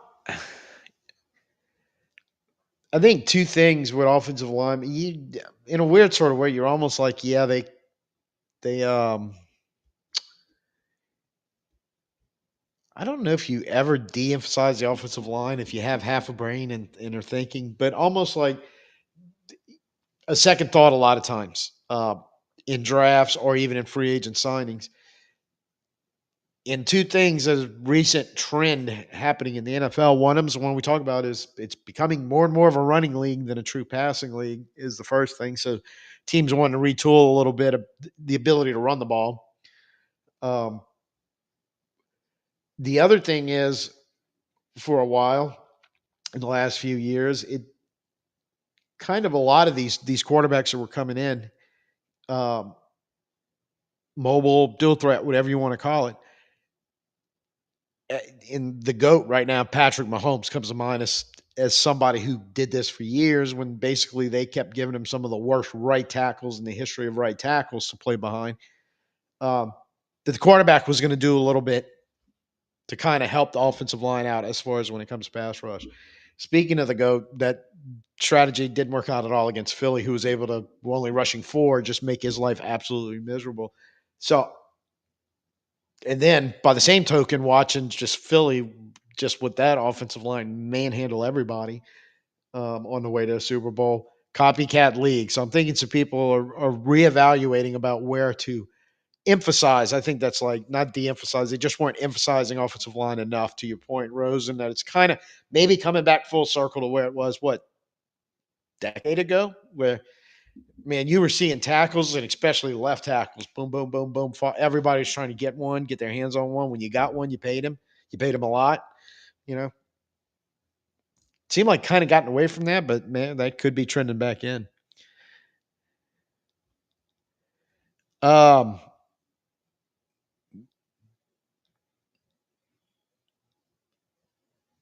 you mean slip out of the first round? Pop, pop. Yeah, I think there'll be some of uh,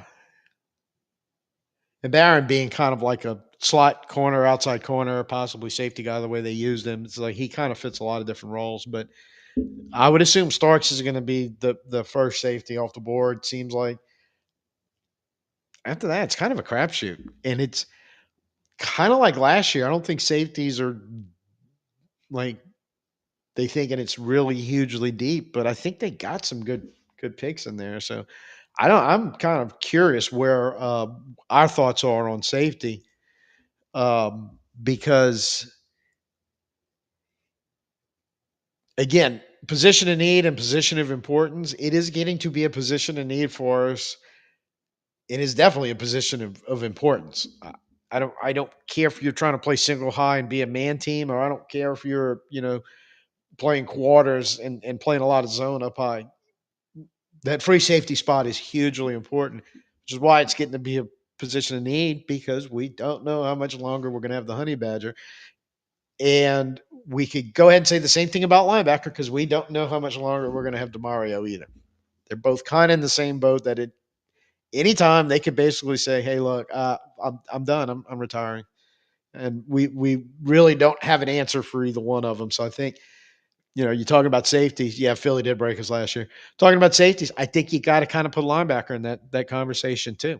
And trying to get a cameo from Fergus, but he can't figure out. I don't know what he can't figure out, but he keeps walking in circles. So any second now, he's probably going to jump up on the and be in your face on the screen. Just warning you now. Um, Miami's pick in,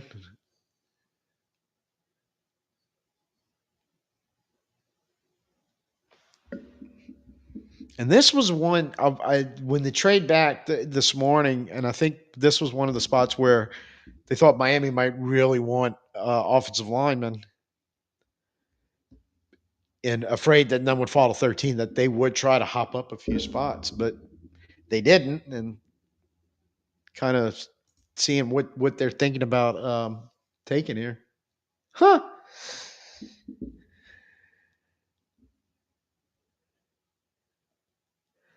Yeah, well, the thing is, the option year is always nice to have, but I mean, you don't need it. Um, but it's extremely helpful. But if you have to give up your first round pick this year, you're basically taking two options. A lot like Olavi and Penning. So yeah, I don't know.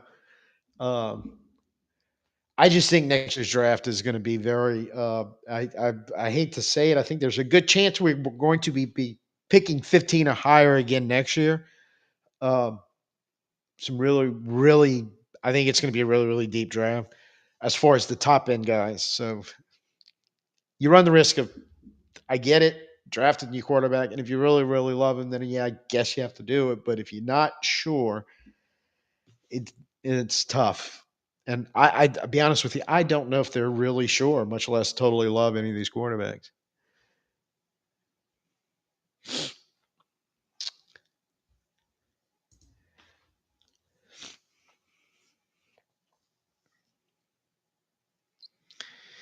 Yeah, in they acknowledge the fact that it's going to be a roster turnover on the defensive side, and it's going to, um, I guess we can say, look different, not only scheme wise, but the look of the players playing it, because a lot of that 4-3 personnel, even front personnel, you're going to have to kind of change over from.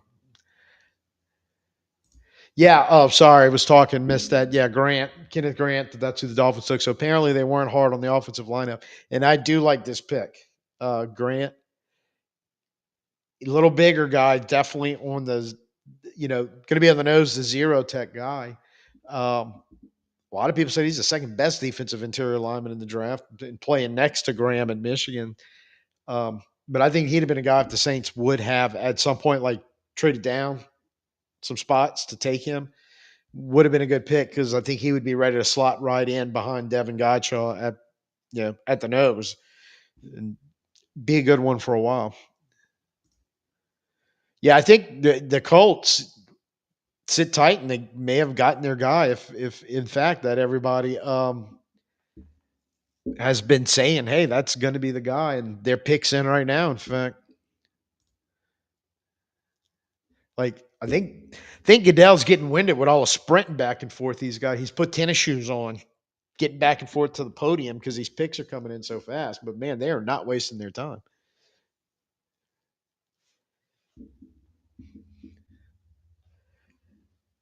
Who was it? Rosen?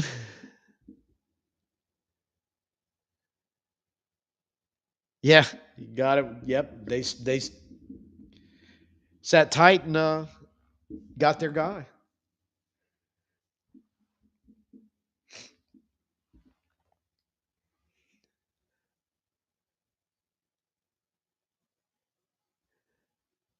Uh, Once upon a time, 4.5. Now probably 10.6.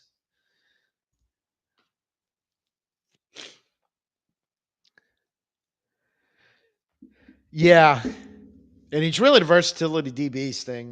That's again the whole Jalen Walker, Derwin James kind of reference I was making. I did too. Lead it, when you start talking about Jalen Walker, going, it fits into a little bit of that bill. Like I said, I don't think he can play back end safety, but he can handle a lot of stuff around the line of scrimmage. I'm trying to remember, was it against Baltimore and Lamar Jackson? They pulled out one year basically the three down linemen, all safeties and cornerback defense, and didn't even put linebackers out on the field and beat them. Crazy stuff like that. So I get his flexibility on it. And so versatility. That was the word I was looking for earlier. I kept saying flexibility, versatility in spades. And man, there's a lot of guys in this draft. I think a lot of colleges have already picked up on that philosophy and they're doing it. And so you're getting some defenders out there with that range. And a guy like, I mean, I hate to call Walker small. He's smallish compared to other people trying to play off the ball linebacker or on the edge. But I think they get around it by the athletic ability and their ability to be so flexible. Yeah, this one, I mean, now they just had a quarterback throw the ball to Tyler Warren, but um, I'm trying to remember. It was Kyle Pitts at Florida the same time as Anthony Richardson. Maybe they were trying to recreate something there by going to get Tyler Warren. I don't know, but um, hey, evidently that's been the lock on who they wanted, and they got him.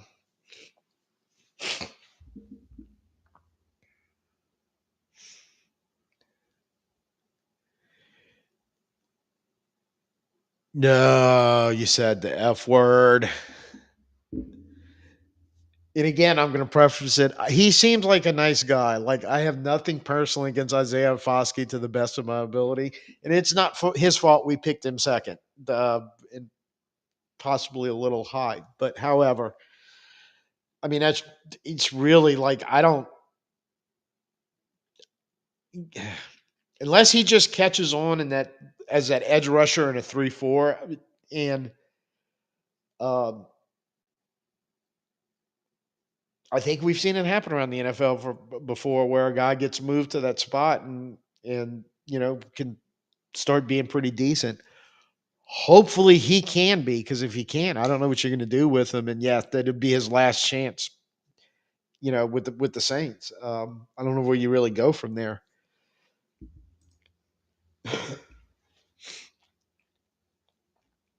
Yeah, and this one, unlike last year with Bowers, this is the one. Yeah, we could have taken him if we wanted him, but um, remember jewelry and socks, Rosen. It's all jewelry and socks. You you wanted the jewelry, but you really really needed the socks.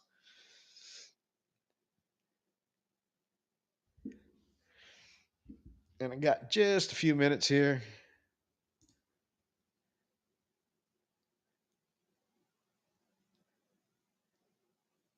Yeah, there's going to be some guys I think that, and knows we have a little money available to we have a little money available to eat some money if we absolutely have to. But yeah, I don't know how that's going to quite work. Be right back.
Man, apparently Atlanta's being a diva here and taking their whole time.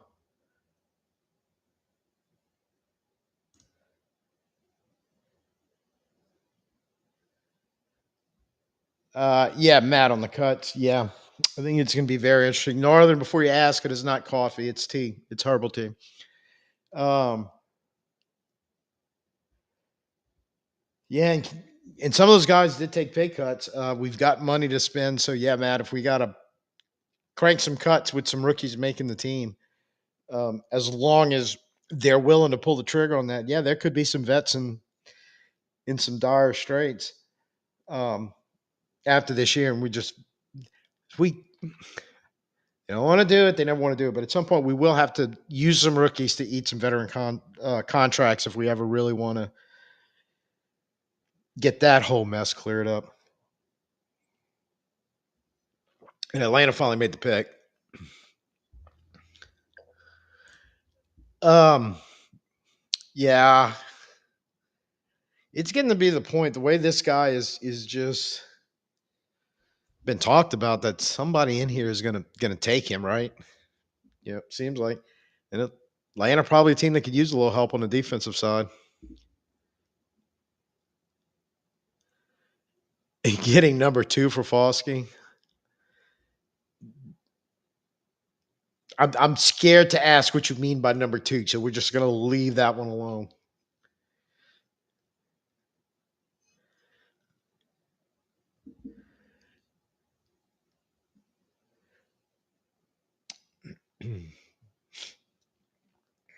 um, yeah, Godshaw is gonna play the zero tech, gonna be in the A gap. When they want to do that at the front. I am not sure who's gonna back him up as of right now. There was talk saying, oh, Binky Saunders can do it, and I'm like, no, I don't think so, but we'll see.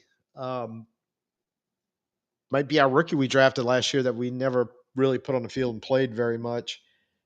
He's got the size at least that would be in the zero technique. A lot of these guys are going to be fighting for that three technique. That spot where we were talking about Graham would likely play, where Brzee likely going to play. That stand up outside edge rusher kind of wide five technique or whatever you want to call it. Some of those guys are going to have to do it. I just don't know if they're ill suited for it. And that's assuming when you're in an odd front. If we're going to do that even and odd both type fronts, then yeah, you still got a lot of personnel to play that even 4-3 look. So, yep. Um,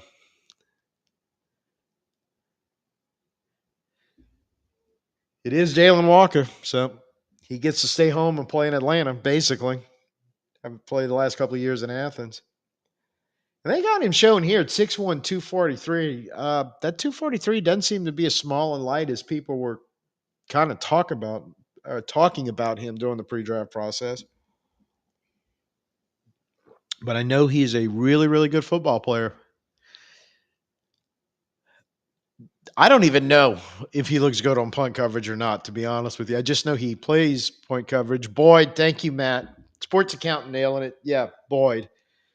Really, really hope they can do something with him and get him to. I don't, look, I'm not saying be all pro elite. He was what, a fifth round pick, sixth round pick last year, but with his size and what he's supposed to be able to do, at least get some snaps on the nose and that zero technique and hopefully be good enough to do that, at least get in the rotation. Yeah, I saw Boyd and Ridgeway. I don't know what they're going to do with Ridgeway. In the sense, I was really excited when we made that trade because I thought we didn't give up a lot for a guy who looked like on paper pretty versatile and good on the defensive line. He's going to get a lot of snaps and help you out, which he did do as far as the backup snaps. Because like I said, we hardly gave up anything for him. Um, I don't know how effective he was. I really, really don't. So I don't.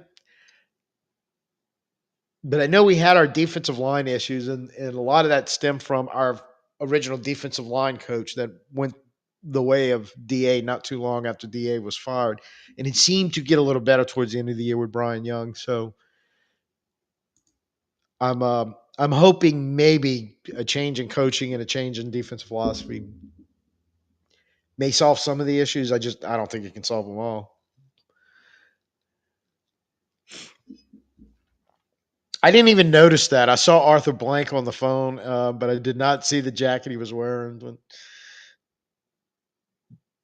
wouldn't shock me.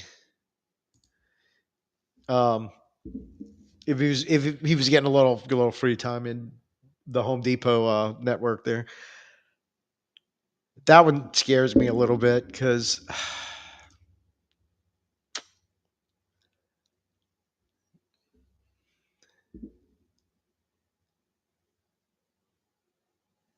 uh, yeah, you'd have lost the bet. I did bring my not the visor. Don't need the visor because it's the soft light in here. It's not the bright white light. It was in my office.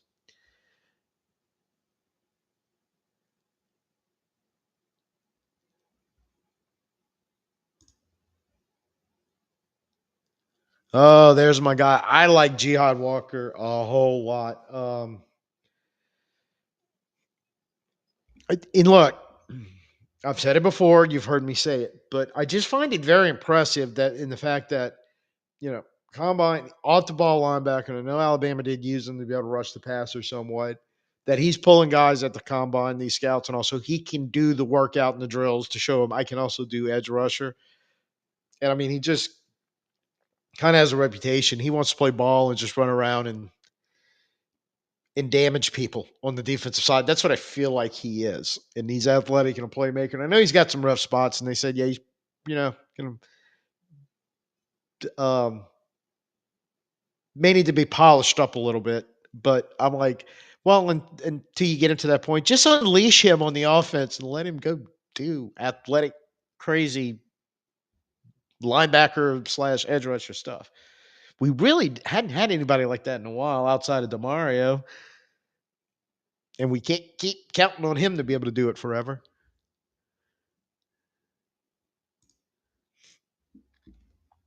Um,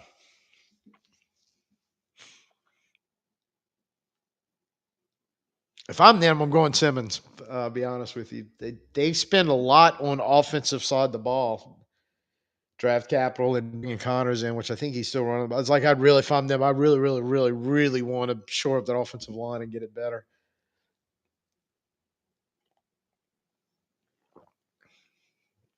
But I get the point about trying to play defense because they do give up a lot of points lately.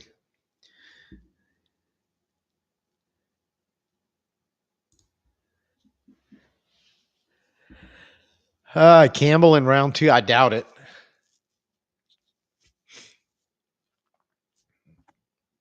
But in this draft, who knows? I guarantee if he's sitting there at 40, that would be to me. You talking about both sides of the ball. You kind of get a pick at 9 in Banks that you feel like, okay, we're going to be really good at offensive line with this guy, kind of helping anchor it with you know Fuaga from last year and McCoy, the veteran in the middle. But you look at Gi Campbell at linebacker. It's like if I'm Pete Warren, I'd be a little worried about my job on that side, and eventually taking the spot of Demario when Demario is ready to go do other things, and not play football, whatever that's going to be. But I didn't think about Nolan here.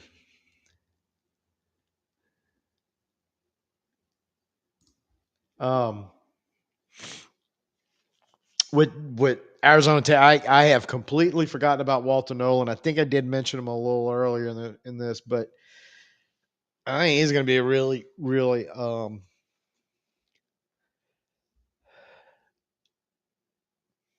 I had to put this. I think he's the guy that when Mickey was talking yesterday, talking about drafting a guy in the first round where for 8 years, 6, 8, 9 years, something like that, you sleep easy at night because you know that position is handled. I think that's kind of my take on Walter Nolan. I think he can be that guy, and I know he's got a lot of upside potential they talk about, but it just you look at him and go, the way he plays the run and some of the stuff he does, it's like you just feel like you're going to have a solid. You just don't have to worry about that defensive interior with him there as long as he's healthy. Um, oh, you got me on that one. can't tell you a whole much about the Grateful Dead, honestly. Yeah, really was it DB drafted and I missed it and just can't think of it. None of the top corners are going. None of this, no safety's been drafted. It's like, yeah, they're literally still all there. Yeah, breathe, Mickey, breathe, right there. Well, this is the point where if he's picking up phone calls, probably starting to look if they are wanting to trade back into the somewhere in the middle of the. I shouldn't say the middle, the middle 20s till the end of the draft is what I meant to say. Somewhere after Pittsburgh, I think, because I don't think they're going to try to get in front of him. Yeah, I like I said, I like Walter Nolan. I think he's one of the guys that you really ain't gonna have to worry about that spot while as long as he's there. I saw this before I clicked on it. It's like, yeah, they do. It's like it feels like the Bengals need everything but a quarterback and wide receivers at times. I just look at the team and go, they're gonna go as far as Burrow, Chase, and Higgins goes. That it still boggles my mind. And then you do have Logan Wilson, but I mean, he's getting a little up there in age and had some injury problems last year on the defensive side. But you let Hendrickson walk. You didn't bring Bates back, which I think is the biggest mistake they made. Um,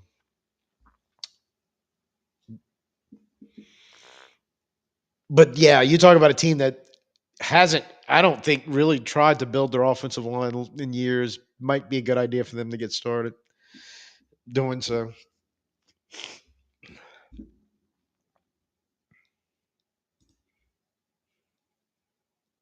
Yeah, I keep forget I in a good one, to fairly honest. And I think even when they picked him, mentioned that you know could probably play safety and be pretty awesome in that too if they wanted to take him off the corner.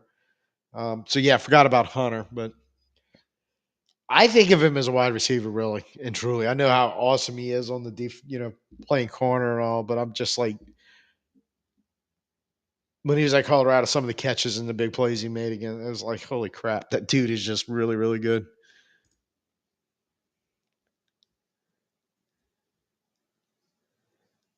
Yeah, less big and more athletic, more mobile, more moving, um, able to move. I don't think they. I can't figure it out because they in the. I'm thinking of Foskey because supposedly he was supposed to be like really super athletic, right? Isn't that what one of the shtick on him was? And he put up like I hadn't really seen it. That's like their definition of athletic, and most other people's hadn't been the same in the last few years. But I think the new coaching staff on that side, especially Staley, has a pretty good idea of what athletic and explosive is, and they're going to try to make it a point to try to go get some of that guy. They kind of do Northern, you know. Uh,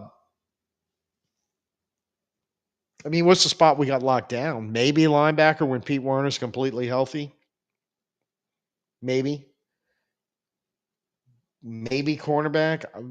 I but no, yeah. I don't think you can realistically look at our defense and go, yeah, all right, we have one spot we don't have to worry about. Like Mickey was saying, the spot where you sleep easy at night because you don't have to worry about it. Well, I don't see how anybody can sleep easy on our defense right now because it seems like all the spots have some worrisome parts to it.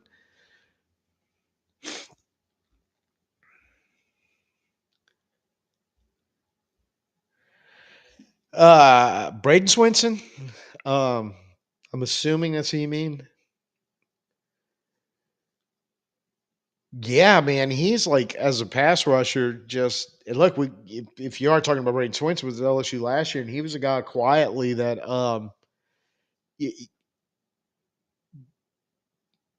you just kind of look down all of a sudden going, "Holy crap, this guy's putting together a really, really solid season." It was the only year he was here, um, and really towards the end was kind of like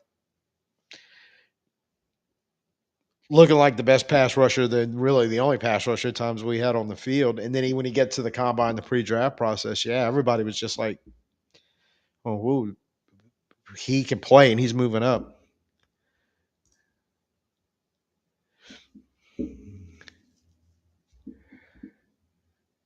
I am scared to death of all of the A&M defensive linemen because you talk about. I said, they're supposed to have all this.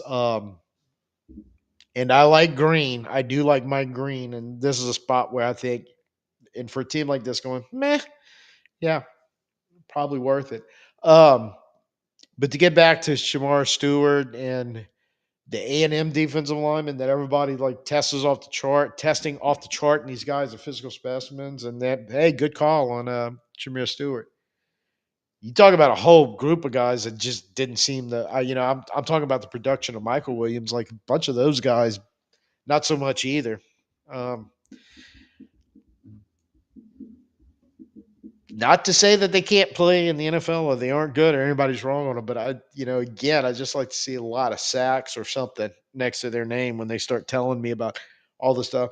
And to a point, Swinson falls into that a little bit, but I think second and third round, like you're talking about, there's a spot for the guy that wows everybody, but his numbers in production just aren't quite good. Yet some of these guys just get raved about, kind of in the same boat as a Braden Swinson.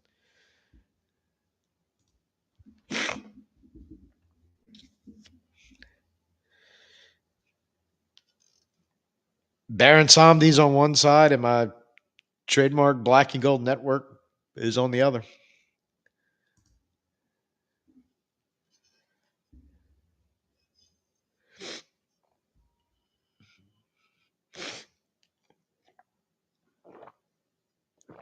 It's sort of like you say highlights. I'm gonna tell you the guy that just it used to make me laugh. Um, and again, solid football player. He's still in the pros as an edge rusher. Um, but like the hype around Jadavian Clowney, the two things I remember most: the famous play in the bowl game against Michigan when he bursts through the line, tackles like everybody, a running back and a quarterback, forces a fumble and recovers it, and sensational highlight play. And he had a couple of those.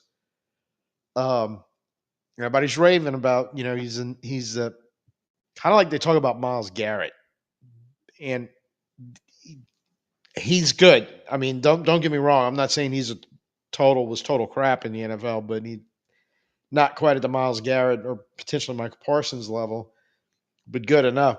But they kept showing that play over and over, especially during around the draft time and all when he was coming out. And all I could think about was they rolled into LSU his junior year when they were really good and LSU was mediocre, and especially everybody was saying how crappy the offensive line was, and that dude couldn't do nothing. Like the lack of production for all the ability, and that's kind of where I'm coming from when I talk about these guys like this.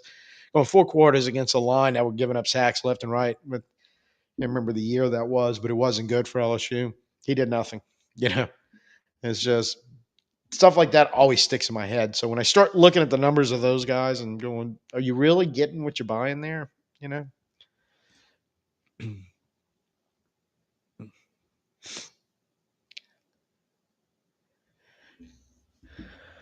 I don't know, and I think you're getting to the point now with the edge guy. Like it was Carter, and then a bunch of these guys pins on the scheme and what they're looking for and what they like. I think is part of it. Um, I didn't mind James Pierce at all, but I never really thought he'd go like top 10. Um,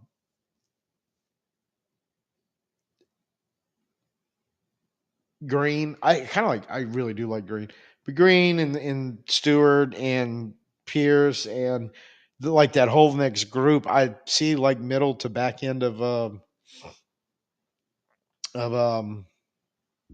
first round. I think that's where everybody was kind of looking at him, if not maybe even high in the second. As far as mean to bang on Ross Jackson, but I remember some of the very early mock drafts and players he was talking about, like Dion Walker for um, Kentucky, for instance, very high on him early on in this whole process. And again, not that he's not going to be a good football player, probably do okay, but he tends to have slid down a whole lot of people's draft list since that initially came out. So I would also ask, at what point was he talking about Pierce? Because yeah, I do think there was one time a while back where Pierce was being looked at as a top 10 guy, but I think it kind of worked its way down.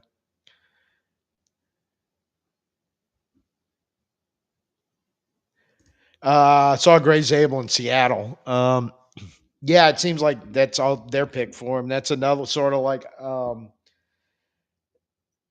it's coming up right now. So, sort of like Indy wanting Warren so bad. This is like another one. I think everybody's saying, yeah, match. This is going to be a match if he's there when they pick.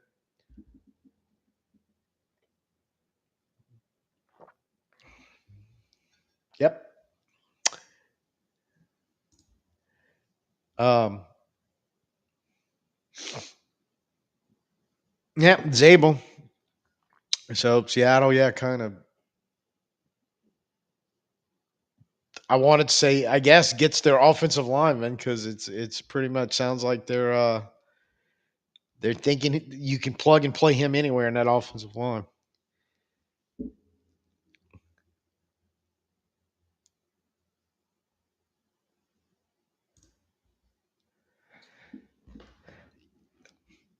But I tell you what, I mean, obviously, even if Seattle didn't take him, and like I said, way back when we were talking in the 11th pick, so people had Frisco trying to zero in on him.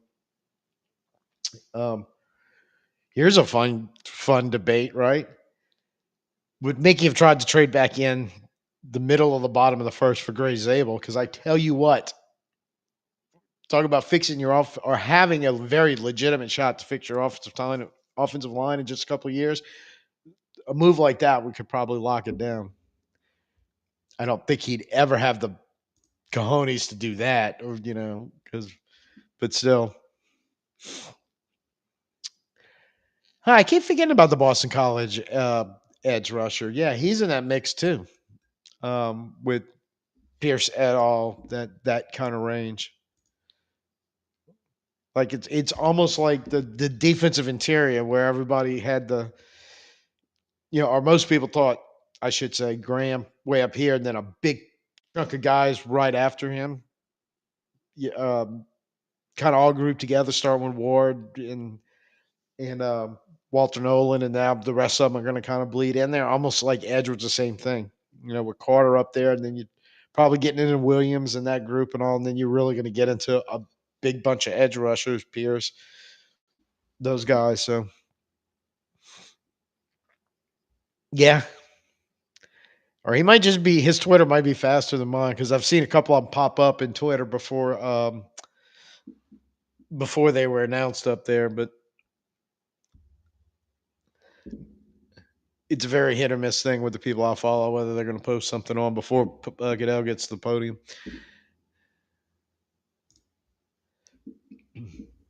Yeah, and Pittsburgh doesn't seem to have been concerned about trying to go anywhere to get a leg up on trying to draft a quarterback. I mean, I think the mind blowing thing that might start freaking people out is if Sanders and Dart and every other quarterback not named Cam Ward is sitting there at 21, and Pittsburgh goes, we're going to draft something else and don't take the quarterback. I think that might just stop the world spinning for till pick 32 at least.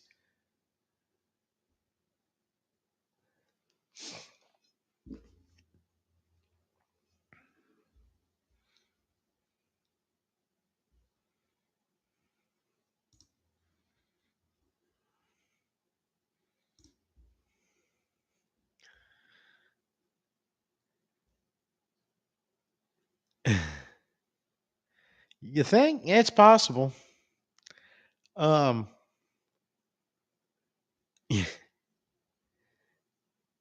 yeah, I don't know. I guess technically all the different possibilities and videos I was making and talking about stuff about, I probably had 5 or 6 guys as somewhat predictive of what the Saints were going to do. Banks, and honestly, Banks really was not. I don't think he was ever truly on my radar as a potential pick for the Saints. But again, not a bad pick at all.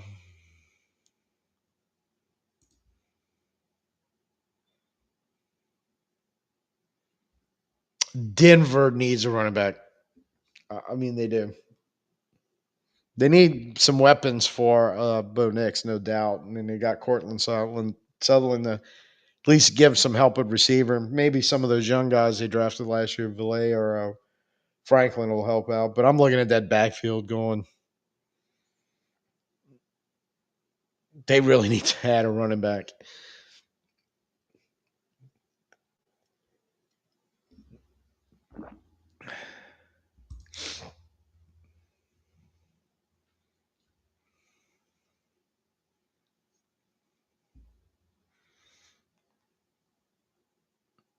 I hope you weren't asking me for how to red roast recipe because that's not really going to be the not really the guy that can help you out on that one, Northern. Well, I think it rotates when I switch hands, but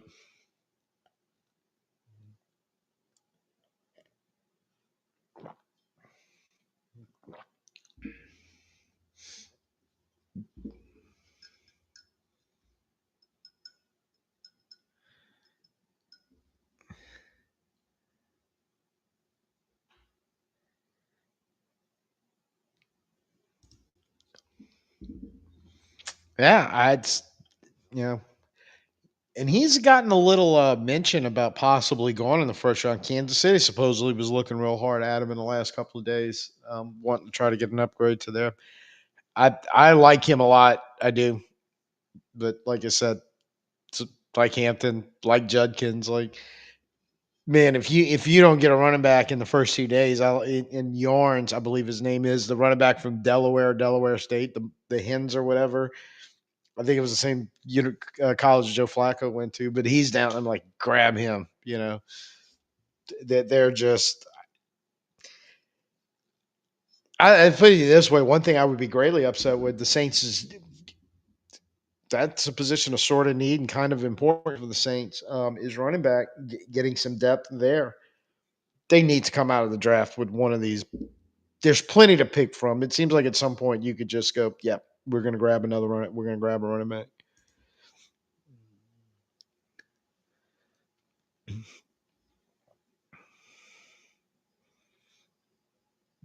I don't think Denver's trading out of that spot, but I never say never. Okay, good. He was talking to you, Rosen, because I'm like, I can't do the rib roast thing, man. I don't know what to tell you. Hmm. Tampa Bay really loading up on receivers. I know Godwin's coming off injury, and Evans again. He's one starting to get a few years under him. But they drafted McMillan last year, who looked good at times, and looks like they're really probably going to reset that offense in Tampa Bay. I'd imagine.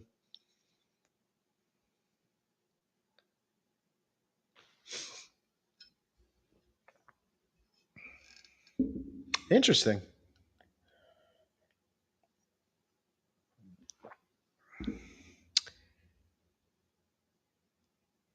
Yeah, and Ohio State does put some pretty good wide receivers out in college.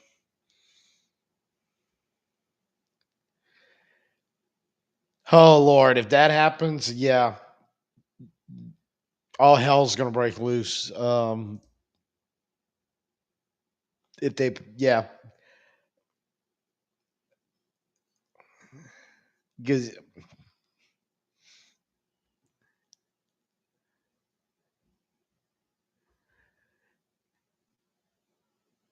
Zabel, that's what we thought about pinning too.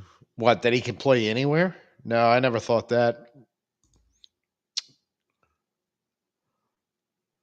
Uh,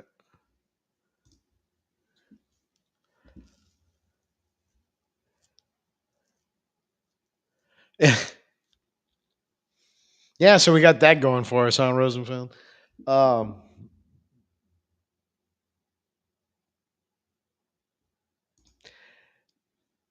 if he stays in a slot, again, I don't know. No corners taken, man. It's like, could this be crazy where another situation develops where we end up much like last year when we had to trade up a little bit to get Kool Aid, where we're going to be sitting in the second round going, we got to trade up a little bit and get the guy we can draft the guy that's going to play on the other side of Kool Aid, because there was legit late first, early second round cornerbacks after you got past Barron and Johnson. Barron and Johnson look like they're going to be the late first, legit second round, top of the second round quarterback. So should the guy from East Carolina, I can't remember their names exactly where they went, but Trey Harris from Ole Miss pops into that conversation at that point. So, do we do it 2 years in a row? Manage to find quality starting corners in the top of the second round in the NFL draft? While some teams are out there still looking for some.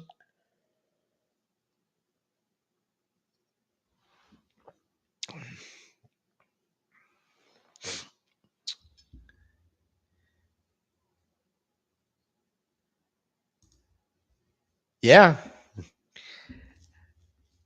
definitely. Um, Good value picks there, and that would benefit the Saints, I think, and provided we, not doing some trade up stuff or anything where we start losing those thirds, as part of a chance to trade up. But yeah, I'm going some value down there for a couple of those guys sneak in and going, whether you're talking corner or safety, really. I mean, I just keep looking at it right now at safety. We lost Will Harris in free agency. I mean, you got Reed, you got Honey Badger, but you lose Honey Badger, or really either one of them for any length of time. It seems like the next guy up is going to be Jordan Howden. I don't know how I feel about that, really. You know, Unless he makes some big, huge strides this year, this offseason, going, I don't know about that.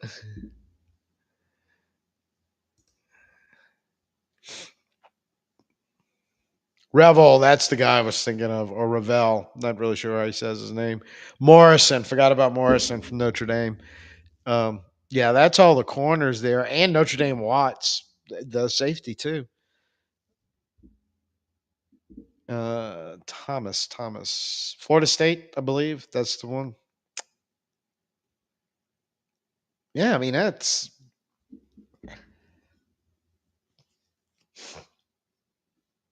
And I'm trying to think. Last year, we traded up for McKinstry. Cooper DeJean went to pick before to. Sorry, Matt.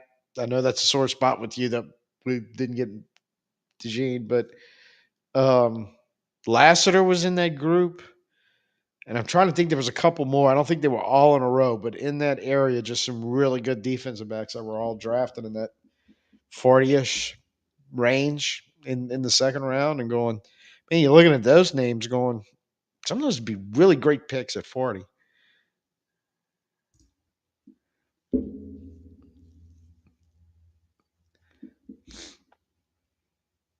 Delaware Blue Hens, thank you. I could just picture the chicken on the side of the helmet. That's who I was thinking of.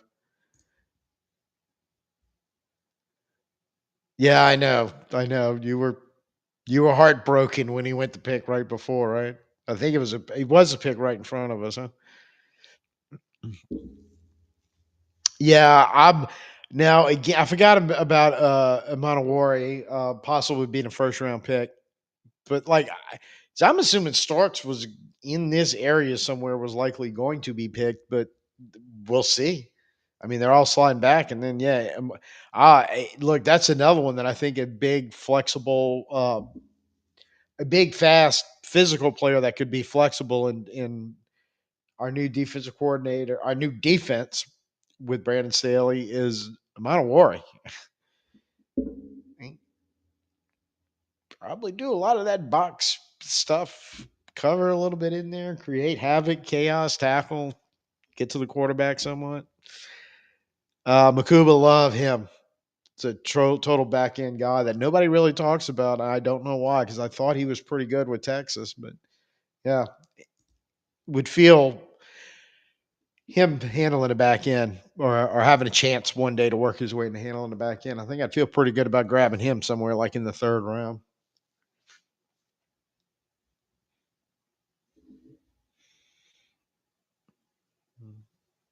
Yep, got the Broncos selection coming down.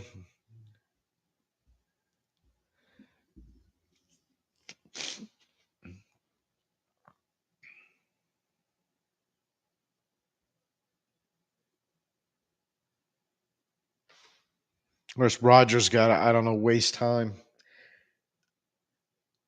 Oh, never mind. It's a Make a Wish thing. My bad. My bad. I had the sound turned down. I apologize.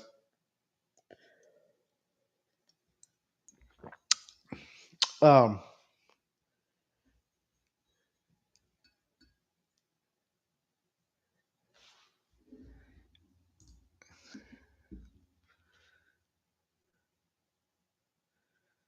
yeah, I look for all the love that Jedi Barron was getting. We're basically 20 picks in now, and never mind. Um, yep, there's Barron. Denver takes Barron, and it's interesting that people they throwing it up on NFL Network as a comp. Cooper DeJean, who we were just talking about. So yeah, unfortunately, Matt Barron just off the board as I was pulling that up, and Denver was making their selection. So Campbell, we'll see what happens there if he makes it around. But hey, trying to build from the back, from the line on back. So is Campbell close enough to the line where he'd be interested in 40? Because that could be like a TJ Sanders or Tyleek Williams or one of those guys on the interior of the spot if they wanted to go that route.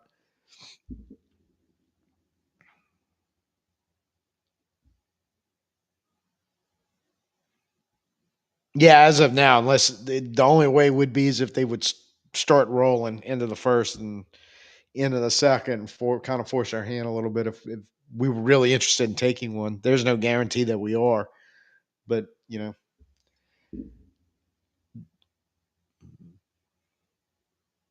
the the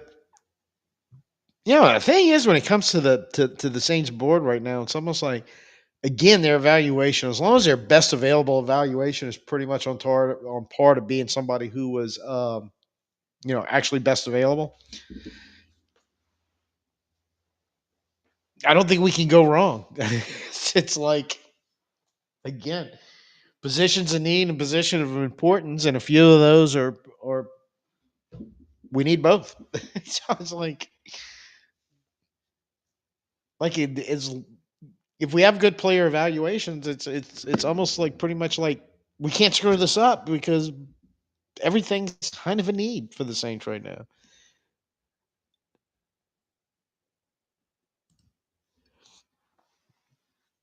Yeah, and the Baron highlight. I just remember. I remember obviously Texas joining the SEC last year was kind of a big deal, and in the playoffs, the two I remember Barron and I remember Makuba back there playing in that secondary, and you know, to me that's always like one of the indicators of not saying it's a litmus test that is tried and true, but genuinely players who I watched in college and their name sticks in my head when it comes around draft time and getting into the NFL. For some reason, I don't know why it is, but you watch these guys go, man, they look really, really good. And like they kind of stick in there. And then the next thing you know, they are going second round. I'm not talking about the big name guys like, for instance, Travis Hunter, Abdul Carter. It's like, who, but guys like this who don't quite get the love of some of the other players on their team. And then you watch them play and you go, man, I really can play. They're really good. Yeah, he's definitely a playmaker. This is the one we're all been waiting for. I see what's going to happen here. And yeah, it didn't take him long to get the pick in at all.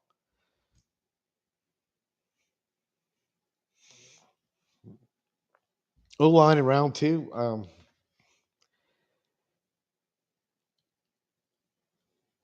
If we're going O line and two, and I still love Donovan Jackson, man, in that second round range if he's available.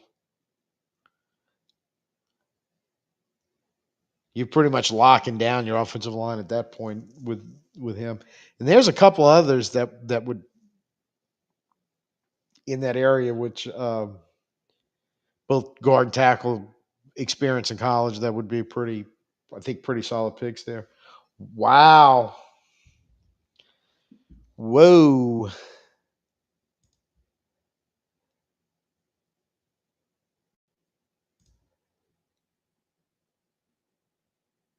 Yeah, there was a reason for that because they went Derek Harmon. Hmm.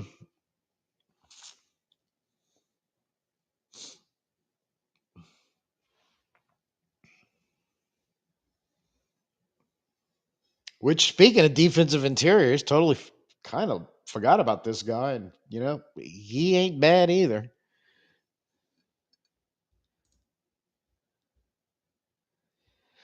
Yeah, he is. He is.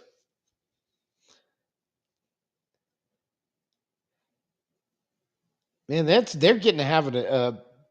And they're showing the Pittsburgh kind of like they're the piece of the puzzle, defense and all. And Cam Hayward, T.J. Watts, and he's joining the line. And as far as I know, they still have Alex Highsmith also playing on the edge, opposite of T.J. Watt. He ain't bad either. It's like, man, Pittsburgh, are they trying to rebuild the steel curtain defense? Because they're definitely getting bullish on that D line right now.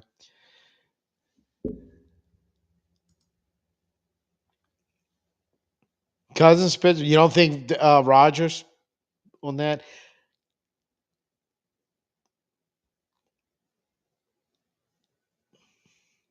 Yeah, it's like if anybody was seriously thinking about trying coming up to grab the quarterback that's fixing to be the Wild Wild West here, I think.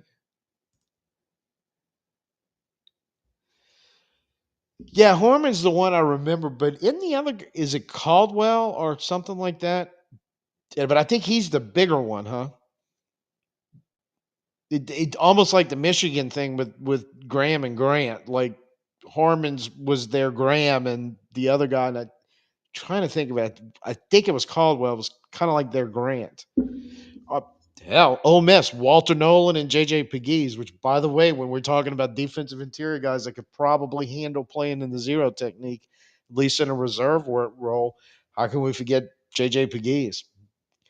Plus, he can come in and be a blocking fullback for you on your goal line.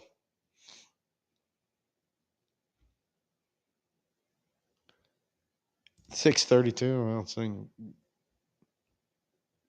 yeah, Caldwell. Yeah, that's him. Yeah, I ain't completely.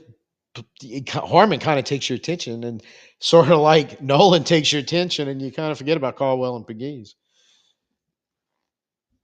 And then I'm sitting here thinking once again, going, we really need to add some size if we're going to fully switch um, to an odd front to kind of get in the nose in there and do that zero dirty technique stuff that um, Yacha is going to have to do right now. But he's another one.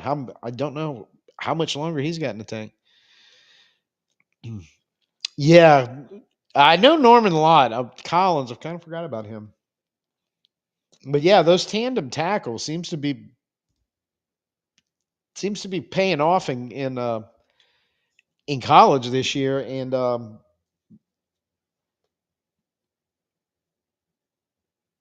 yeah, because I think just about everybody in that list has got like call them that the top one of the two is first or second round grade, and the rest of them are like second, third, fourth round grades on most of them.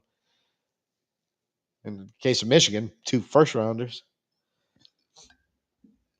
and that's not even counting like the edge players that because Ole Miss had both their edge guys, Ivy and Princely, there are figuring they're going to be second, third round picks if one of them doesn't sneak into the bottom of the first, which would probably be Princely. And cannot pronounce his last name, and I'm not even going to try right now. But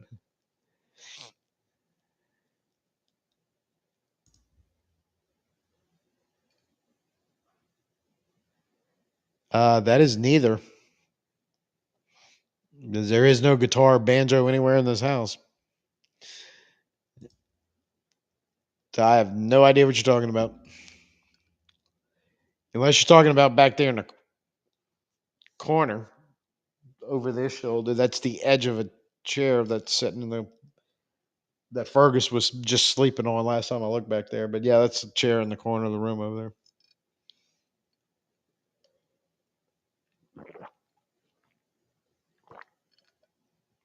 You're just seeing the very edge of it.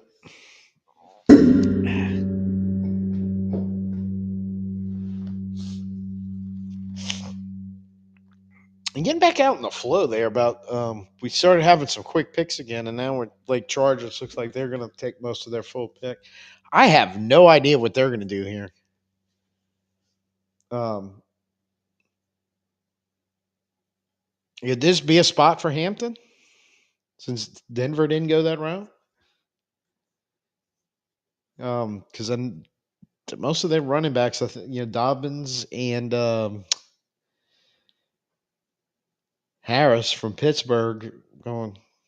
I don't know because we know Harbaugh likes to run him some football, definitely so. So, defensive side, I don't really know where they're going to be going.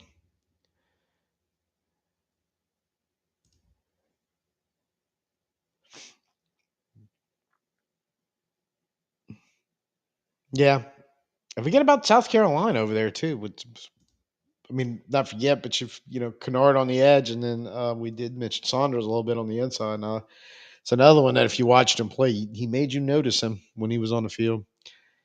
Yeah, it's like Hampton. I, unless they're going to look somewhere on the defensive side, and I'm trying to think. Edge, they may go edge, maybe looking because Bosa signed with Buffalo, and um, I'm drawing a blank on the other side there. He's not getting any younger. Maybe they go that route. Maybe they add a little bit to their offensive line if they're looking. This maybe a Simmons pick here. I don't know. Not really sure which route they go.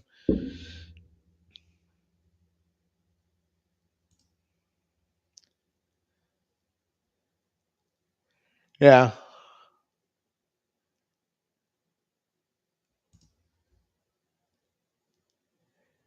I have no idea. That has got such a muddled mess on the contract end of it. That's what I think would be the hang up. I don't know. And if supposedly the shoulder's bad and he can't play, I mean that's going to hang it up. So I just don't know. Um,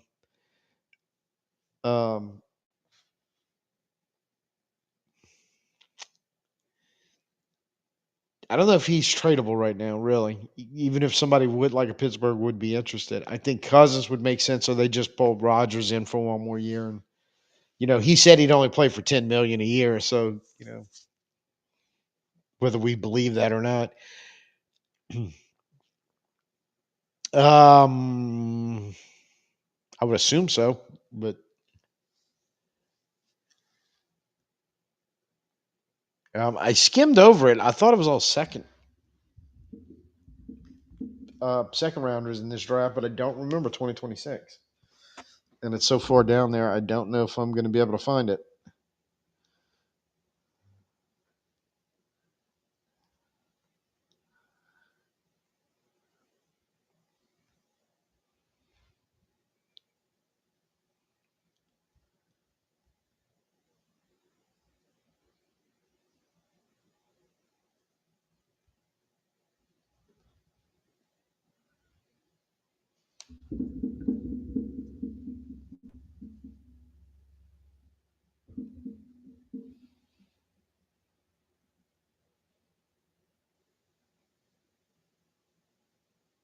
Yeah. Okay. Second round this year, fourth round this year, and their first round next year. So yeah. And the Browns gave up, well, obviously number two overall and 104 and 200 to the Jags.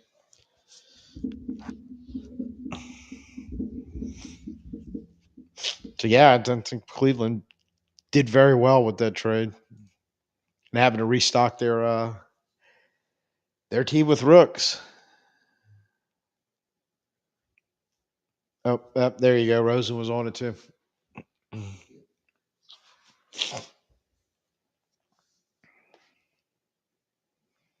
Um,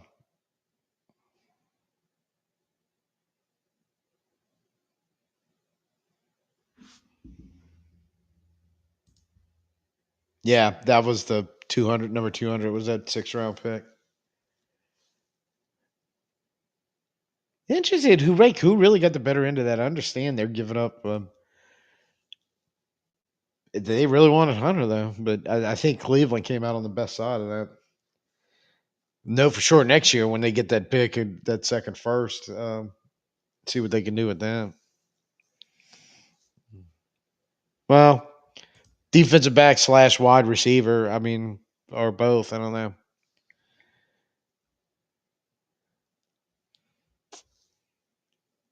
And it is Hampton for San Diego, so it made complete sense really for Harbaugh in San Diego. One run the ball, trying to get back into that younger. Um, yeah, I think it's Dobbins still there, but I think it's Harris who they signed. But this just makes a lot of sense for them.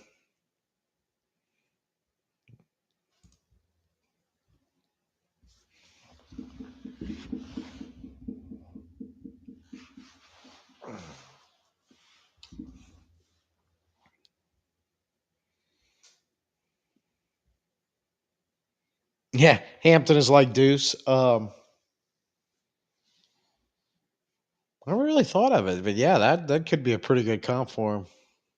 Um,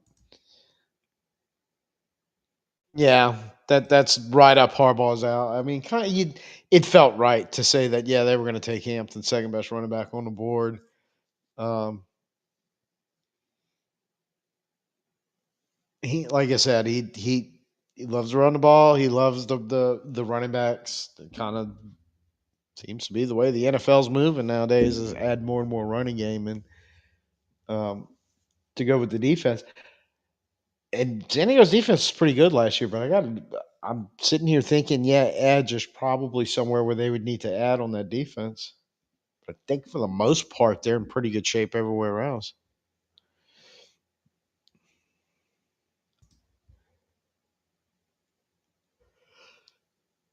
Yeah, could be. Probably, you know. Um, just by comparison, it seems like everybody that plays in this era of football is faster than their contemporaries back in Deuce's era of football. Whether you're talking about running backs, receivers, quarterbacks, offensive line, I guess the game does get faster in a way. But Deuce, like, I mean, he was the guy that was fast without ever looking fast. He reminded me like Latavius Murray kind of ran the same way. And it was like, you could break it out in open field. You had a problem trying to tackle him, but all of a sudden you realize, holy crap, they just ran 40 yards for a touchdown. And it didn't seem like say, Alvin when he houses one. You're like, boom. But just that ability to make big plays. Very much a soft spot for Deuce.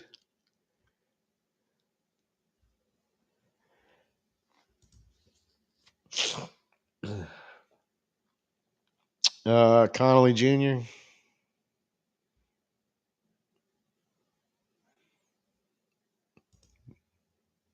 Think before Simmons. If somebody's going to go there again, I don't know if Simmons cleared medical though, so that may hold him back some. But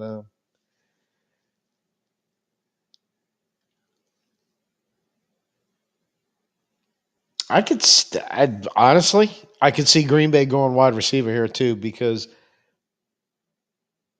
like they have a pass of there's a bunch of wide receivers in Green Bay, but is it really a guy? I guess maybe Reed, but they like a Golden here maybe or somebody like that maybe. Um, something along the way where they want to lock it down and go look because they kind of almost do receiver by committee there. And I don't think they're Christian Watson is the answer. I think that's who they were hoping was going to be the guy. I just saw something pop up about Will Johnson.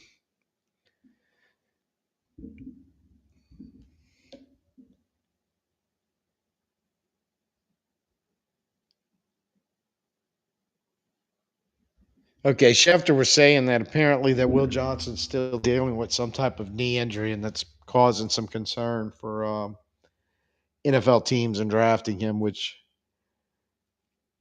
don't know when that happened because the last thing I heard, he was supposedly supposed to be healthy when he was having his pro day. I think it was last Monday or his private workout or whatever because he missed his pro day. But that was recovering from a hamstring he suffered getting ready for the combine, which is why he didn't do anything in the combine. Now they're saying knee injury, so I don't know. They're as as good as that guy that young man was 2 years ago in Michigan, the year they won the national championship, where he was like super awesome. It's like I hope it isn't the injury bug that's gonna come back to be a problem for him in the NFL.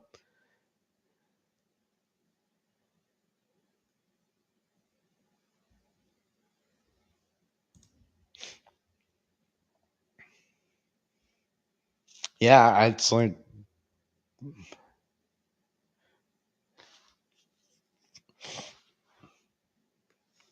yeah, and they were talking Travian Henderson though. So and I did read too today. I think it was Patrick Mahomes talking about wanting to bring the deep ball back to Kansas City, and I was like, "Well, Tyreek Hill wanted a trade. Is it he trying to lobby to bring the cheetah back to Kansas City? See if they can't rekindle that."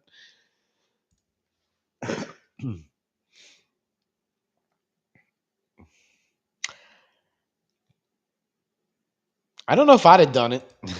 Put it to you that way, but you know, I guess they feel he is.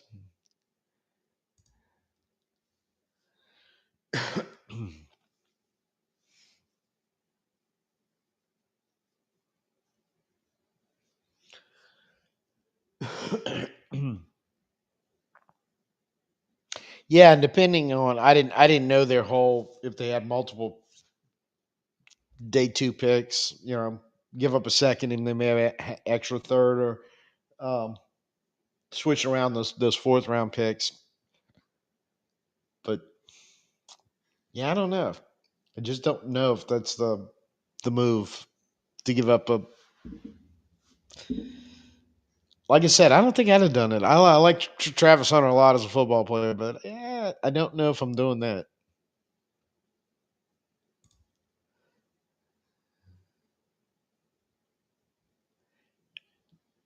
Eagles trying to trade up. I thought the word on them coming in was that they were possibly looking to trade out of the first and pick up some extra picks in day two. But it's Howie Roseman, no telling. I'm just glad we're not somewhere on the clock because I feel like if he was trying to trade up, he would call Mickey and once again screw us on some type of trade, and we, you know, so hopefully we're not an intended target or intended victim of Howie Rosen.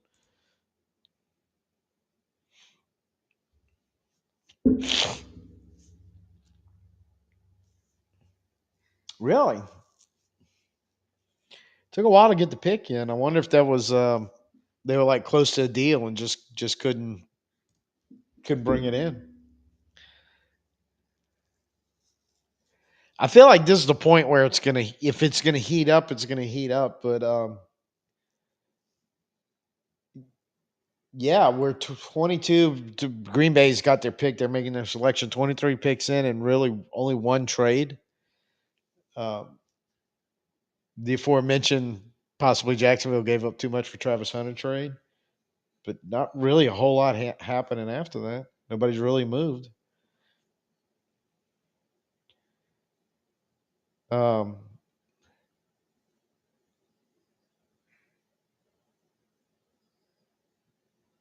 just wondering, man. Like,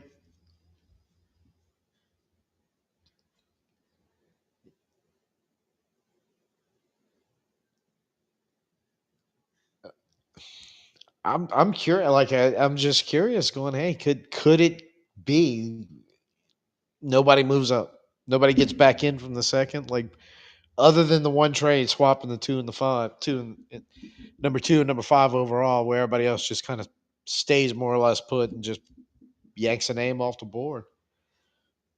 Um, Weird, just really weird. I wouldn't have expected it to take this long, this long, and not really see some trades kicking in by now.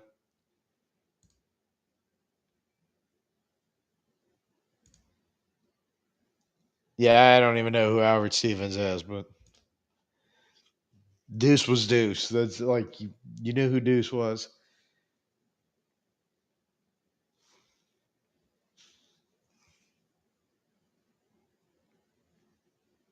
and still kind of waiting for the Packers selection to come in.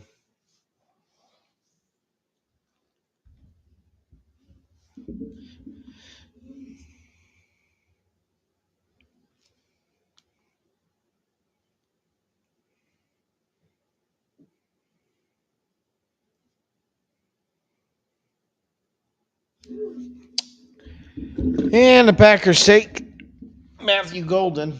Um, guess they weren't kidding about trying to kind of fix their wide receiver, going from the multiple versions they use to trying to lock down a guy that's going to be a one, and they take Golden, who is fast. Again, talking about like Texas and college playoffs, this is another one that all of a sudden, man, did he go off late in the season, but especially in those two playoff games that Texas played in.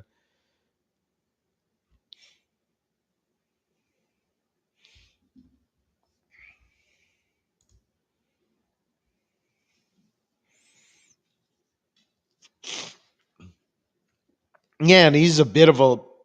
I still just kind of wonder, like his trajectory. He takes off as Isaiah Bond. Just a Bond had some injury back and forth because I don't think he missed the whole end of the season, but I think he was kind of in and out of the lineup due to injury. And he just like took over. 'Cause I remember going in mostly into the season, very beginning of the season, it was like nobody was really paying attention to Matthew Golden. Everybody was Isaiah Bond, and yeah, Texas had a gem in this guy coming down the stretch. Played really really well. Yeah, he's gonna make some green, that's for sure.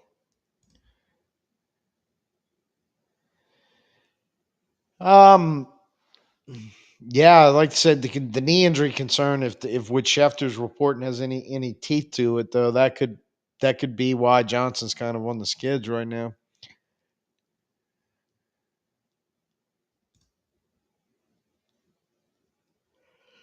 Well, I think Green Bay's a good man. What Lafleur does, hell, remember when we played them? Like their wide receivers just abused us. The, Not just catching the ball, the little reverse and the reverses they were running and all kind of stuff. It's like, yeah, he knows how to use those guys. But you're giving him a very fast guy. He's a good downhill target. And I'm like, they're showing the replay in that Georgia game where he just worked them over in the middle of the field. It's like, you know,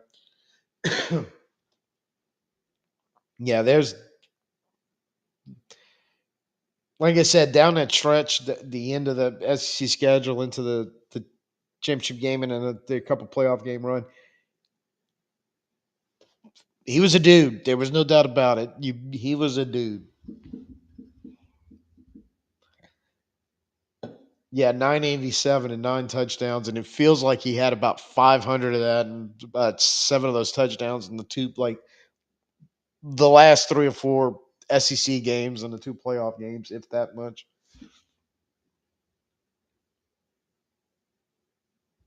Yeah, he's a guy I definitely liked. Knew we were going to get nowhere near taking him because I don't know if I liked him enough to take him at nine. But he'd have been one like when you trade back, going, he could be a guy you bring in.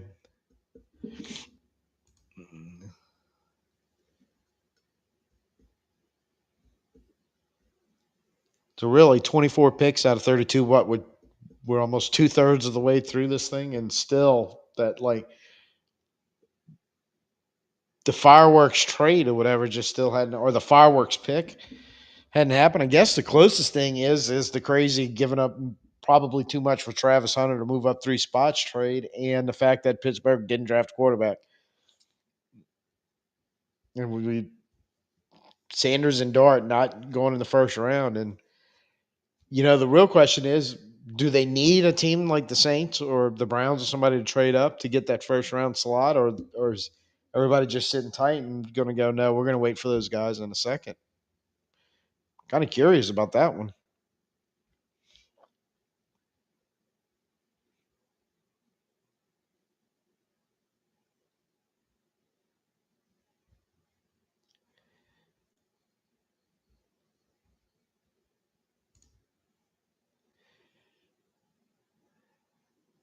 Yeah, and in the biggest moments too. I mean, he really stepped up in that run to it wasn't it wasn't like it was all easy pitch and catches on his end. He had to do some work. Especially, I thought Ewers at times didn't particularly play well during those stretches of game. Yet, let's just say Golden helped him out a lot in some of those situations. And Minnesota not wasting time, so kind of getting back to the quicker picks, I guess maybe.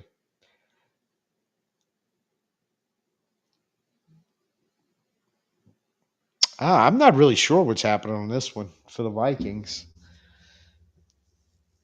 In fact, I haven't really thought about the Vikings at all in this draft until they just said, "Hey, the Viking selection is in."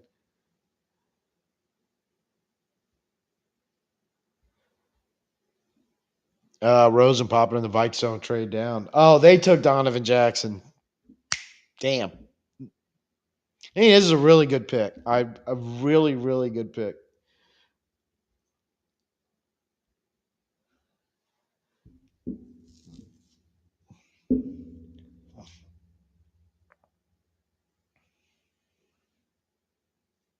All right.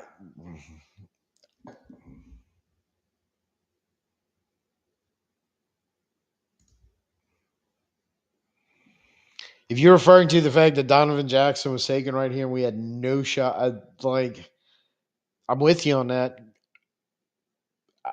Technically, I guess if we double dip at 40, that's something the Saints don't normally do. But I'm like, I don't know.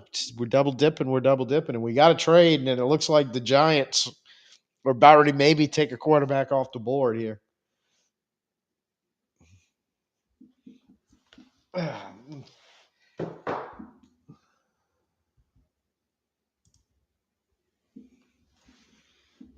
Run blocker. And what I really liked about him as not only being a run blocker, but being so good at left guard for basically 2.5 seasons at Ohio State, and then Simmons goes down, and they just kick him out to left tackle like it's nothing, and he plays insanely good there. And um, did to so that was a guy I was just always like, I'd love for the Saints to get him. He just solved so many problems.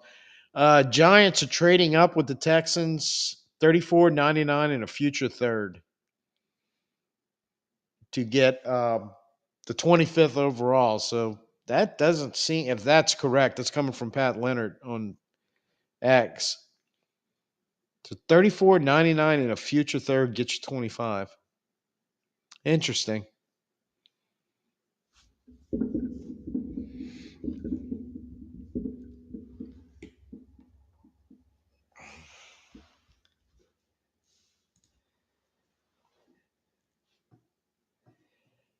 Yeah, it's definitely got to be coming up for definitely got to be coming up for a quarterback, right? I mean, that's just the only thing that makes sense. And they seem um, to be tied to Dart, and I do remember they were one of the teams supposedly that wanted an extra work pro day, work private workout or whatever with Shador. a few days ago and didn't think it went well at all. So there's that. No, in my mind, it doesn't have to be a quarterback. In my mind, look, this is going back to just what I've been. In my mind, it never has to be a quarterback, and in um, it's their minds that it has to be a quarterback, and with more Nussmeyer and Tolzien, until they give me a reason not to trust them. If they want to go in the quarterback in the second round and be like, okay, who's your guy? If they want to wait till the third because they're got value in the third, fourth, fifth, whatever they want to do. All right, until you prove you don't deserve my trust. Um, this is supposed to be what you guys do the best is to, go do it. So I'm not sold necessarily on the quarterback in the second, but and I don't know how much weight that the front office and scouting types are giving them on where and how much they want a quarterback. So believe me, I'm not presidential, but thank you. Yeah, that's nothing. That's nothing compared to what Jacksonville gave up. Not even close.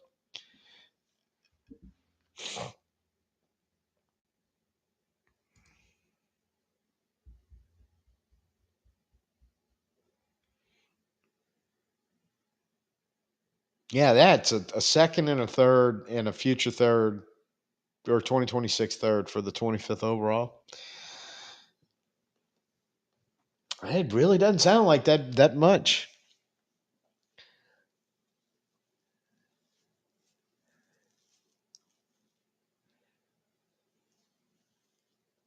And I thought I saw a mock where somebody had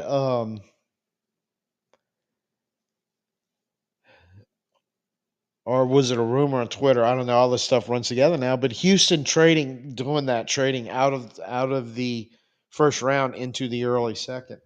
It may have been with the Giants. I don't know. This may have been on the board for a while, but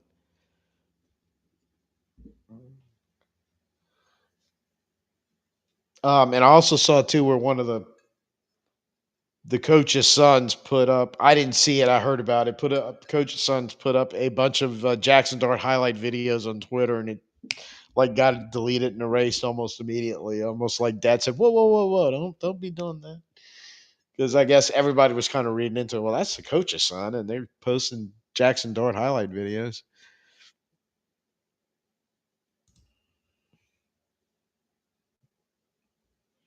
Oh, so you're going with the reaction prediction? You see the family reaction, and you're like, okay, could be right.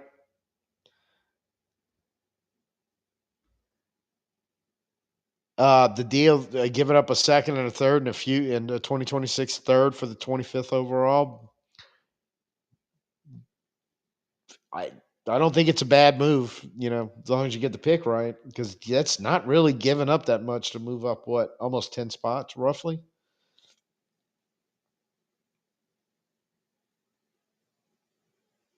9 spots in back into the first round. Like you're saying, the fifth year option, it's got to be a quarterback.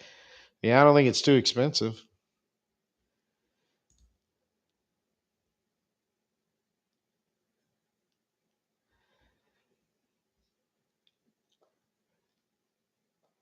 I wonder if Houston would be interested in willing to trade back a little more if you know, move up from 40 to what is it? They have now 33. Nope, it's Jackson Dart.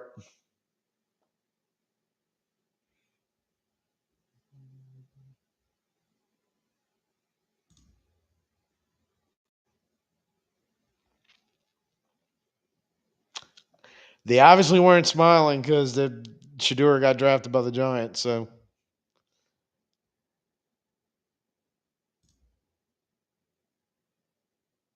yeah,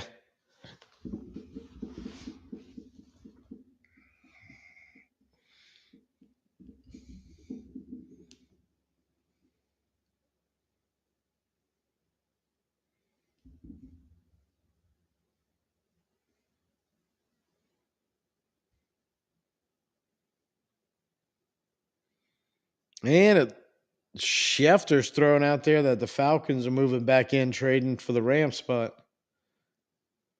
Huh.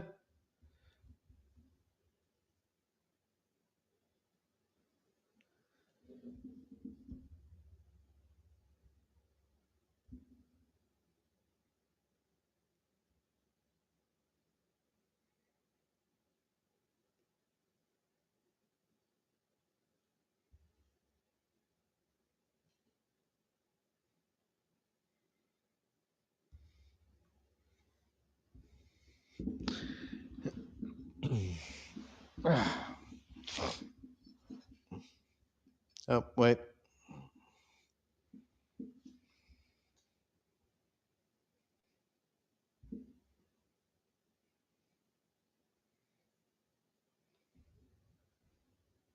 All right. Schefter threw the Atlanta trade out there back in the first round for the Rams pick, but still no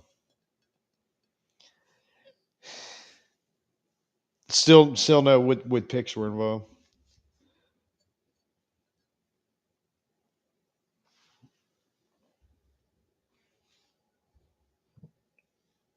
Oh, here you go. Number 26 and third round pick in 2025. And the Rams get second round pick number 46, a first round pick in 2026, and a seventh round pick in 2025. Wow. Wow.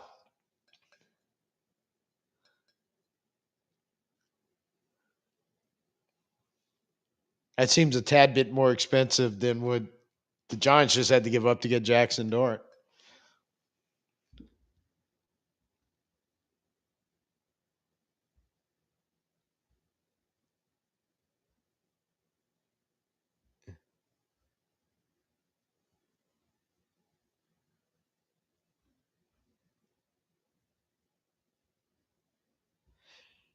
If more like Shuck, yeah.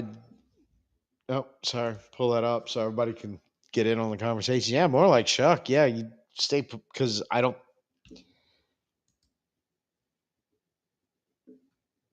don't foresee unless Cleveland likes him and wants to take him. I don't know. Maybe Atlanta's trading up for another quarterback. They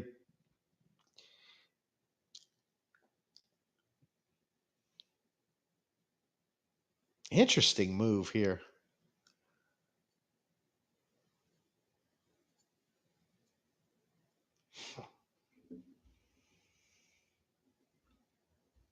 I do not know what Atlanta's thinking.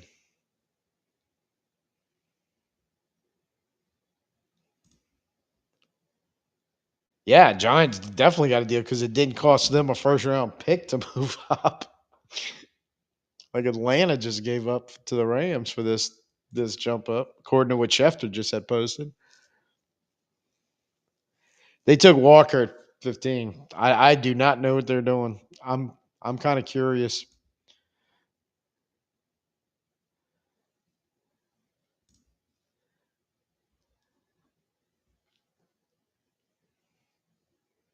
Uh no no. No. Oh, there's James Pierce. So wow, they're really tapping into defense with Jalen Walker and now James Pierce. Sheesh. Atlanta ain't messing around as far as the defensive side this year.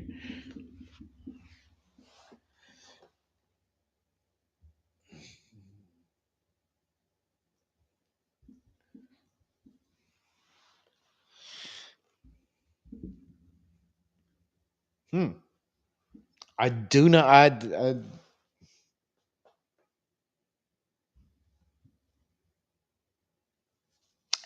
don't know. Don't know.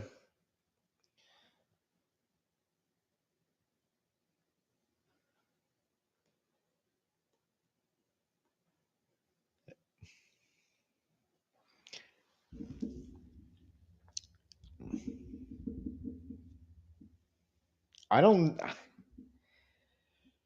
Baltimore, Detroit, Washington, Buffalo, KC, or Philly. If we're coming back up into the first round, I don't see it. Um,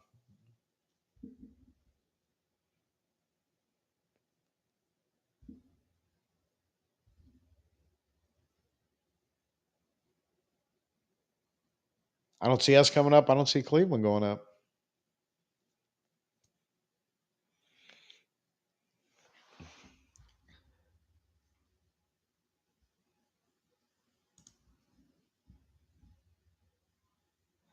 Oh yeah, it's almost like Atlanta's looking at it, looking at what the Rams have done the last couple of years as far as the defensive line, and going, yeah, we want to go get some of that.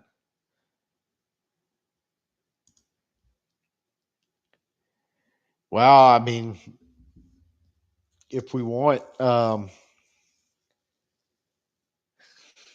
if you want him, yeah, likely, because yeah, I mean, you would have to, I would think, because I don't think Cleveland. Don't know this for sure, but I don't think he's making it past Cleveland by any stretch.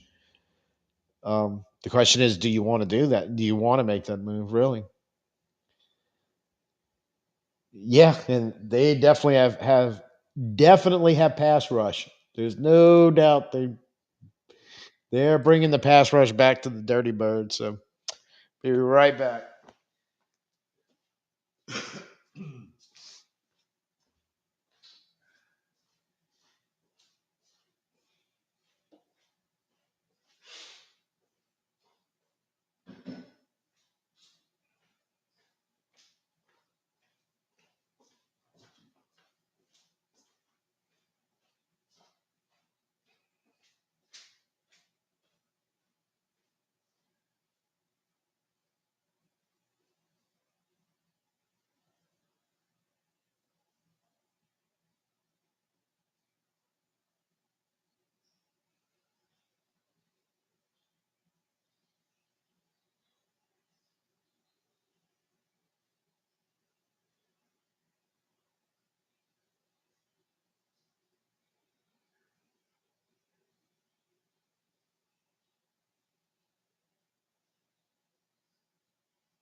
All right, so we got the Ravens pick in while still in commercial break. So nobody's talking on Twitter.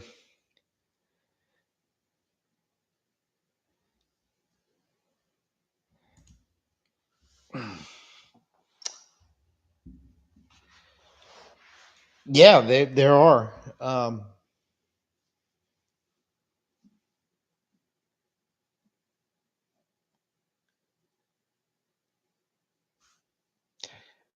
I don't really know which way. It, do you go offense or defense? I guess is where you start. I think there's still a possibility you could double down on the offensive line if you wanted to. There's a lot of good defensive interior players. The higher end of the edge players probably thinning out a little bit, but hey, Mike Green is still there, so I I think there's some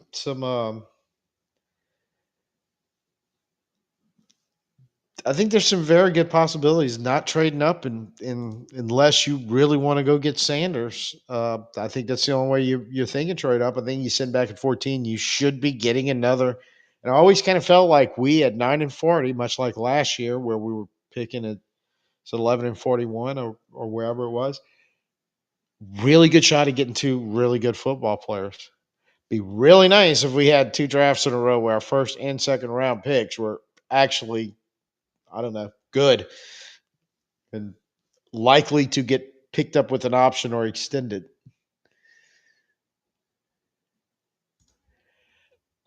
Team left to deal with? I don't know.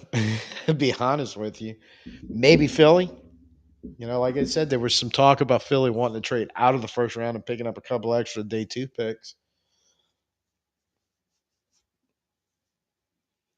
But now Mickey needs to just stay away from Howie Rosen, but right now. But no, don't even go there. We'll end up pulling. We'll be Costner in draft day and trading three first rounders to get back into the first. No, just no.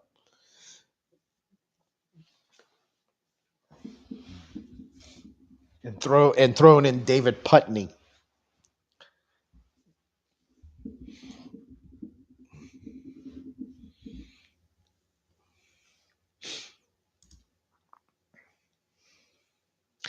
Wow.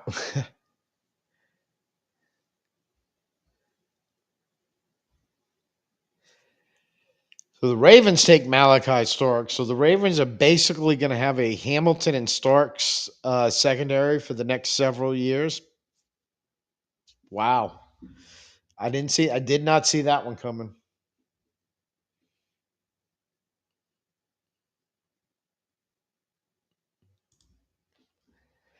Did not see Starks going to Baltimore.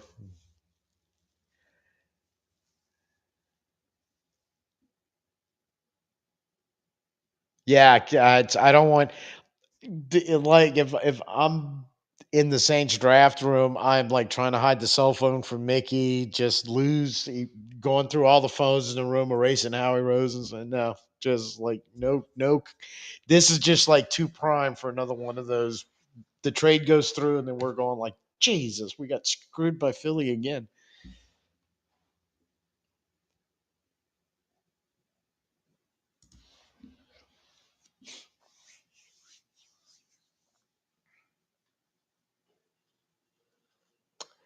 Um, maybe I don't.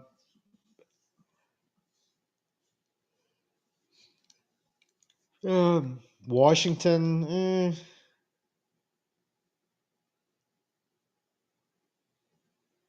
Look at the number of spots. I mean, you could do it fairly cheap if they wanted to. If they're not looking to take anybody here, but you kind of feel like Detroit. I think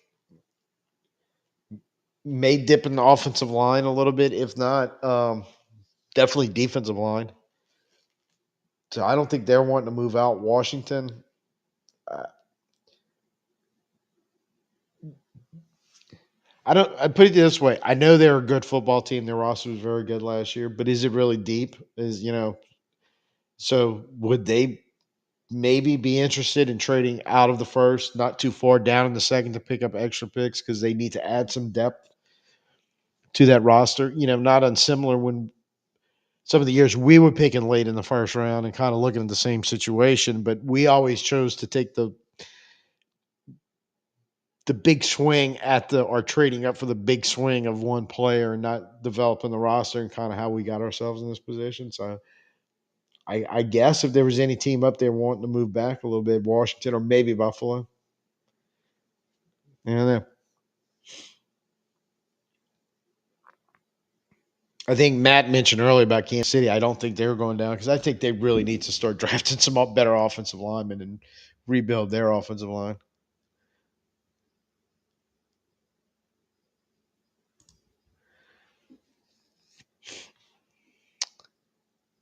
Can we get our free safety back? Which one would that be?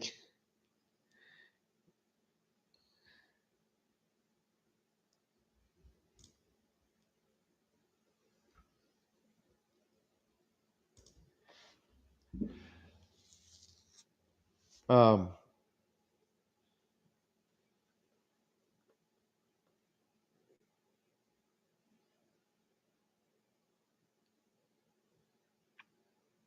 I'm trying to think, Matt. Are you talking about Marcus Williams?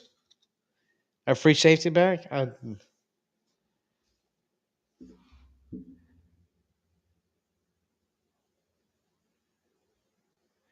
Nope. Northern that fireplace does not get lit. It's South Louisiana. Really, no need to.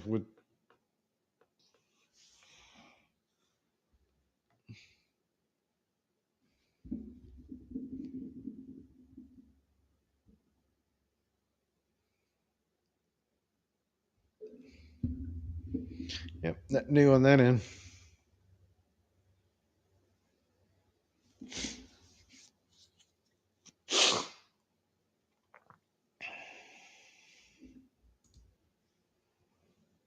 Okay, so you were being sarcastic. I'm assuming. Don't give Mickey any ideas. We've got all that free cash freed up right now, and he might go throw a $25 million deal at Marcus Williams to bring him back for a year. In fact, I don't know actually how healthy Marcus Williams is right now. I know once he showed up over there, he's been fairly injury riddled. Yeah, Detroit didn't take long.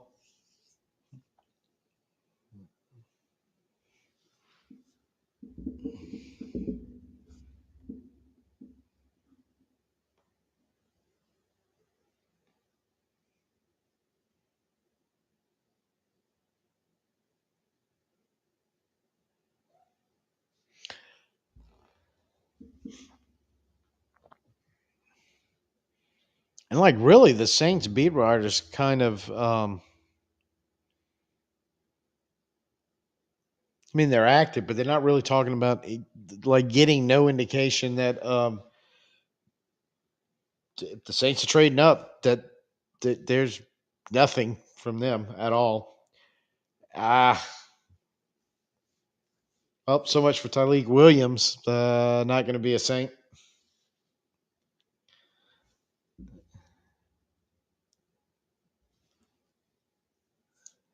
Hmm.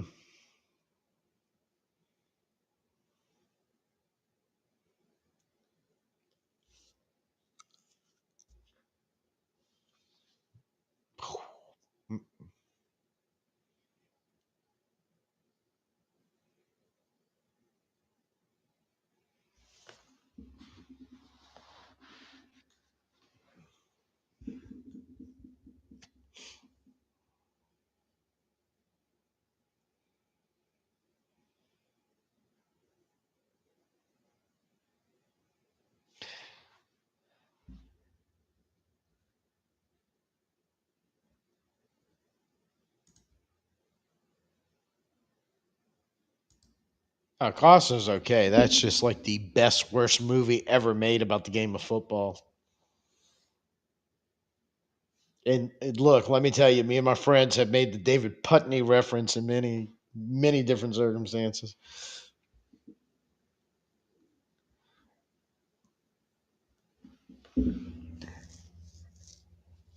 Only four left to go. We're about done with the first round. Four picks left to go. Commanders, Bills, Chiefs, Eagles. I don't see it. I don't.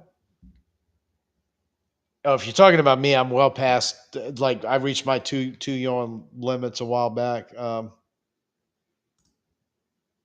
just been discreet, or you happen to be looking away in there somewhere. But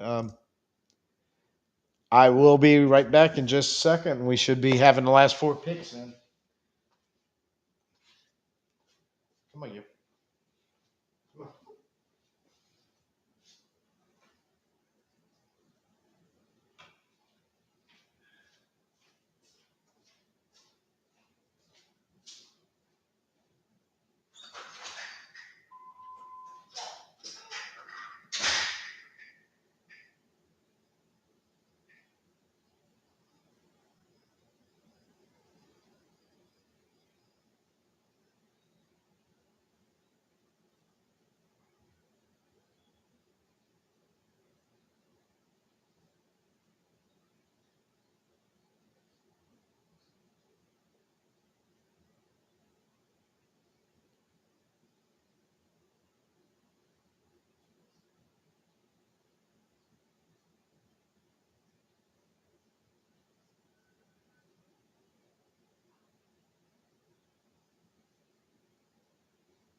My draft board for whatever it's worth.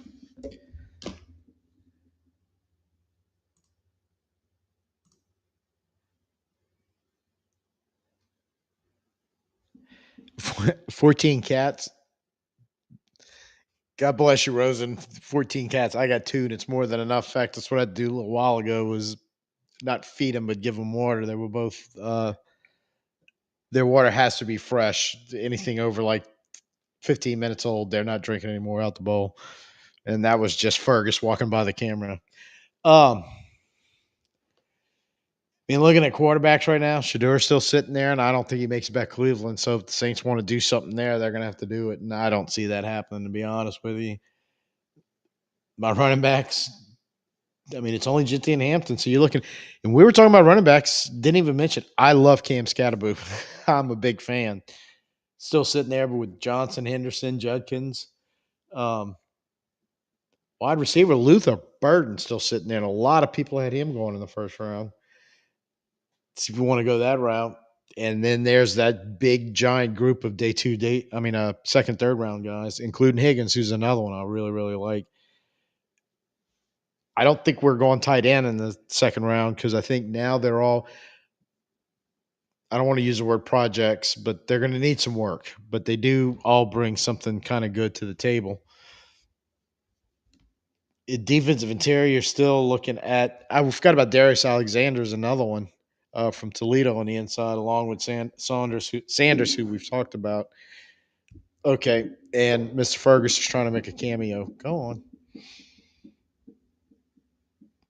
Norman Lott from Tennessee. I think Rosa mentioned him. He's still sitting out there on the edge. Mike Green's still sitting there. I have still refused to try to pronounce his name because I have no idea to do it. But the BC defensive end. So I mean, they're still Conley's off the board to Washington. Hadn't quite got down there yet, but we talked about the cornerbacks. The safeties are still. I mean, Starks is the only safety really off the board right now. Barron and Hunter, the only two cornerbacks. Campbell's still sitting there, and I mean, it's like we keep mentioning him, and I'm going. I like that pick. I really, really do. Um, I think it's pick that you're talking about. It's a position in need, especially if we're going to an odd front and we start adding linebackers. Because who in the hell do we have on the roster after Werner and Demario Davis? Nobody. I don't think anywhere near Campbell's ability. So I'm kind of loving this position we're at 40, even if we don't move up. Looking at offensive linemen, eh, there's with Conley going. There's a run. You still got Ursary still available. He's one that kind of pops up there. I know there's a stretch of them in there that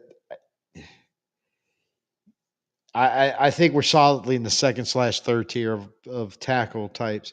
Guard, the interior guys.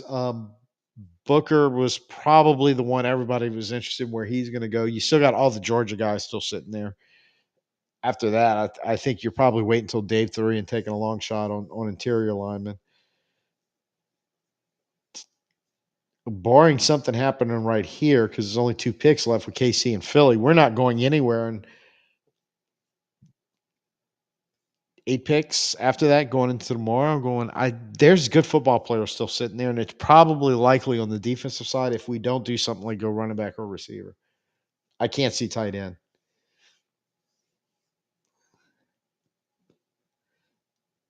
And I don't know if we mentioned when we're talking about cornerbacks, Hairston, which a lot of people forgot about him. I just saw him up on, I think it was Daniel Jeremiah's top available players. I don't know if he should be that high, but he's a name that's popped up in several places. I don't think anybody had him going in the first, but as a second round guy at corner.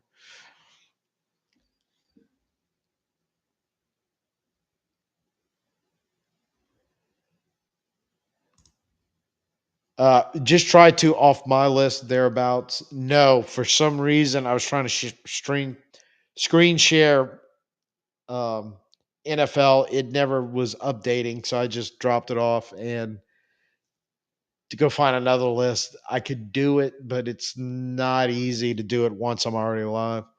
There's really good chance I'd screw something up, and you at this point, no.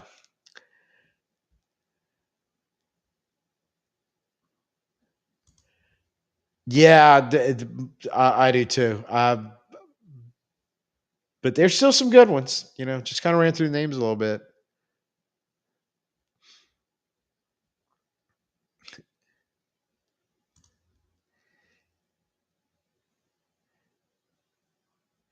Higgins, look, I like Higgins. The That's another the Ole Miss edge. Yeah, that's another one. Just too late for me to try to do that and not butcher. Um, yeah, to me, running back is. I don't think a lot of they've mentioned it as, hey, you want to the Saints should draft a running back out of this class, but you're bringing up, and like I said, I'm a big Cam Scatterboo fan. I am too, along with the Ohio State running backs. Um, Position of needs and of importance. I definitely think it falls on that list. Yeah, that may be if you're going best available, you might be looking at some of those running backs right there.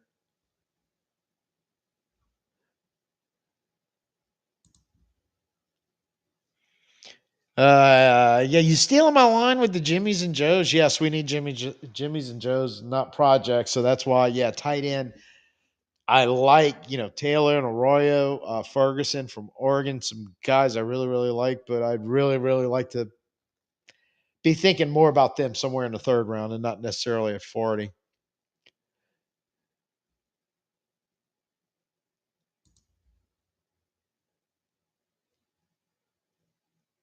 Oh, they don't need him. They got the Georgia linebacker. They just paid Zach Bond a lot of money. They need to stay out of our kitchen. We don't need another repeat of Cooper DeJean.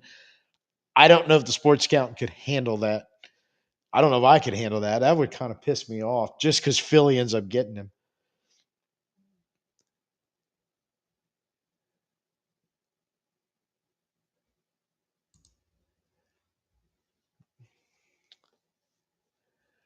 Yeah, it's like I said, I can run through my list, which I did, which I think is a lot of the same ones they're talking about. But like trying to pull it up and screen share would just be a dangerous proposition right now at this point.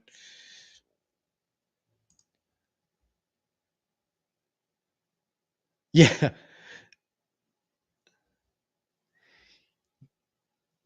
I'm not. Yeah, I don't know. Don't go to sleep on Cam, man. One of the things that I find so impressive about him is his ability to catch the ball. That everybody, he's the guy that I don't know.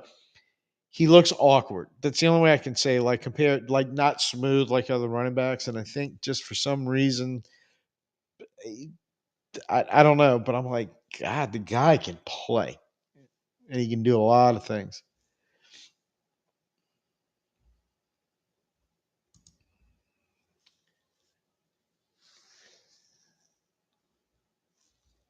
Yeah, let's see where the Bills are going to go. And that's a little like Minnesota. That's one I have not really thought about in this draft, what they would possibly be doing.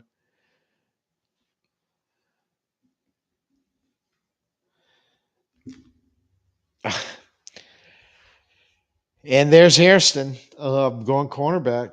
Wow. Will Johnson, man. I really wish Schefter would come back with more than other than an apparent knee injury because, 2 years ago, everybody's talking top five. This year, before he got hurt, top five, top 10. Um, Even as of a couple of days ago, he was pushing back in the first round, but they were still thinking Will Johnson was going to be a first rounder. And it's running out of opportunities right here. Really?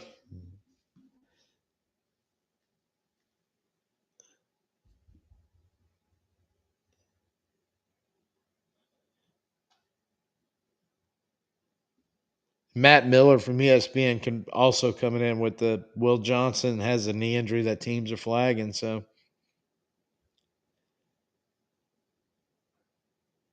and the Eagles, by the way, traded number 32 and number 164 to the Chiefs for number 31,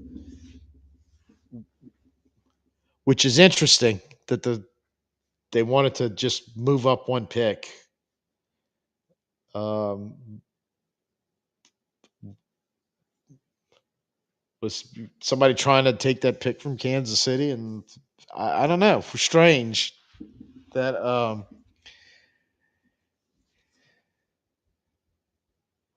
so basically they gave number 164 to the Chiefs so just they could swap 31 and 32. Weird.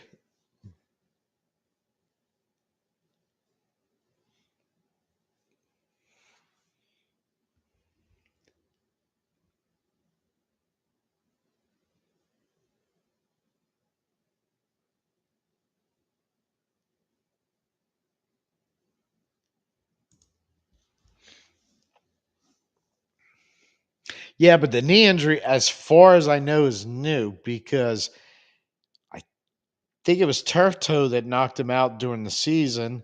He was supposed to be good to go for the combine, and he hurt his hamstring, couldn't do anything in the combine.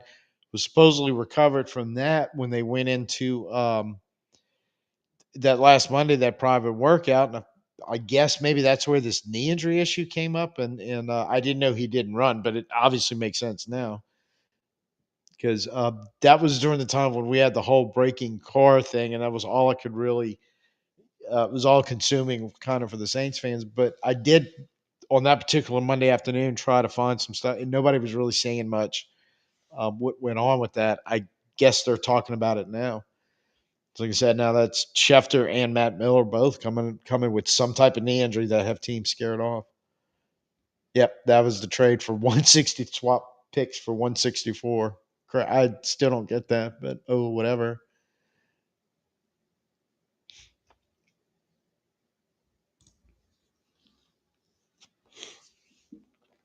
Wouldn't it be hilarious if they took Shador Sanders?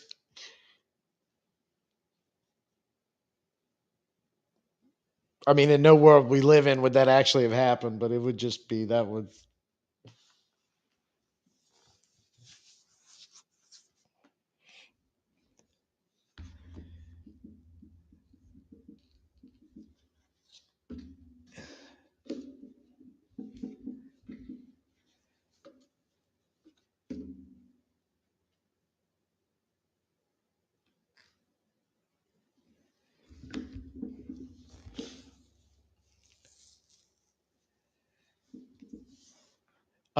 And yeah, the last team to trade up with Northern, I'm assuming you're talking about if you wanted to draft Sanders. Because I don't know if we'd really be trading up for anything other than a quarterback and darted in there. I'm assuming Cleveland is going to be primed to pull to draft Sanders. First pick tomorrow night. If they don't, Houston, Tennessee, Cleveland again, Las Vegas, New England, Chicago, us. I mean, if Cleveland doesn't pull the trigger on Sanders, more than likely he will be sitting there at 40. And this is not to count that the name that keeps some people covering the Saints have thrown this out there. Some other people have thrown out that Milrow may actually be around a 40-ish pick. I don't know how I feel about that at 40. Um, I don't hate Milrow to the Saints with the understanding that if you can't fix and refine the things you need to do for him in the passing game, you have a running back. In my opinion, you look at him and go, look, you know he can play running back in the NFL, and if you could get that some of the issues passing because he's not terrible, but he's by no means ready to I think start in the NFL.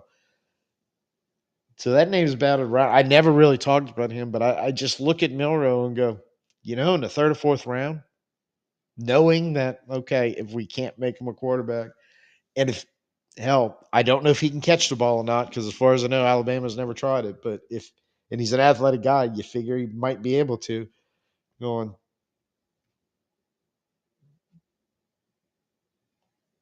he could be a weapon if you can't get the quarterback thing to work out. But clearly state not at 40. That would definitely be a somewhere in the mid rounds.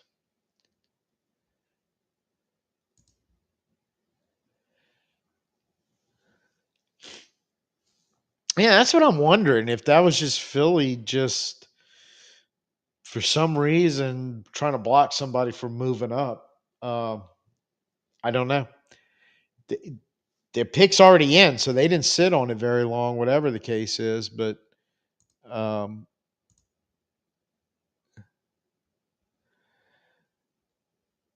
KC could still get Campbell.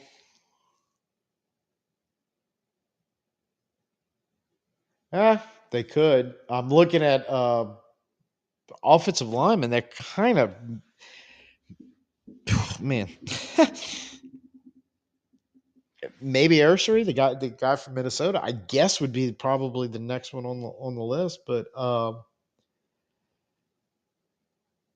man, I'm just thinking back to the Super Bowl and Patrick Mahomes getting hit more in that game than I think he has in the rest of his NFL career combined. Uh, You would think they would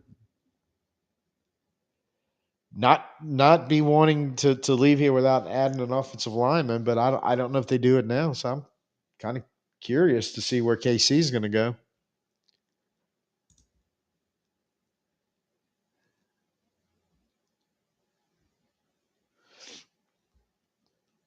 Yeah, and KC does like to add um,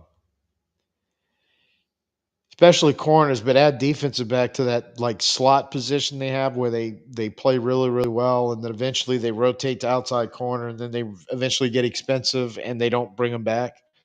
You know, like was it McDuffie, and then now I can't think of the guy they got there now that took his spot. So they're famous for doing that rotation in, bringing them in on the inside and then push them out on the outside when the guy that's their best outside corner gets too expensive and they let them walk.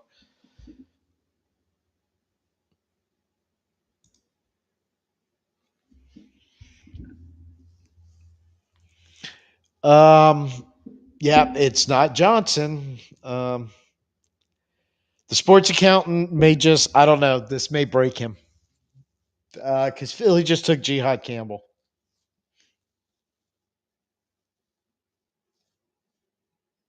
for 164 overall, switching with Kansas City and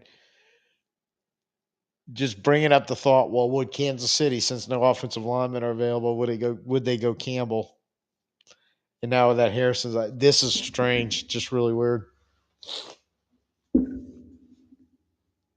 Because the Saints, like, just for instance, if the Saints wanted to move up to that spot with Kansas City to grab somebody, they had way more firepower to do it than just 164. So I don't know.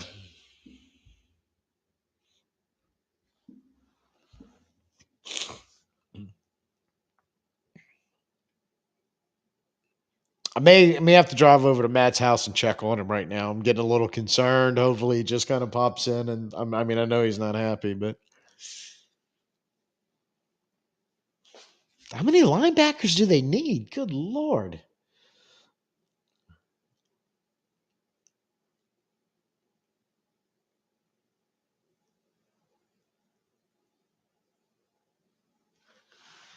Wow.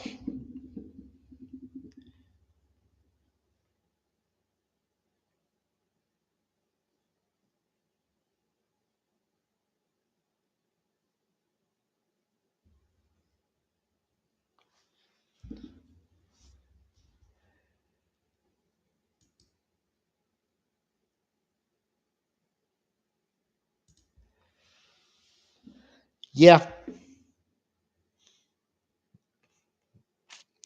I feel you, Rosen. Said I'm really getting worried about Matt right about now.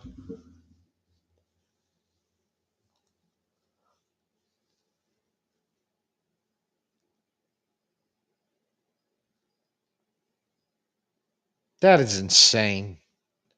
Jalen Carter, Jordan Davis, Nolan Smith, Zach Bond, now Jihad Campbell.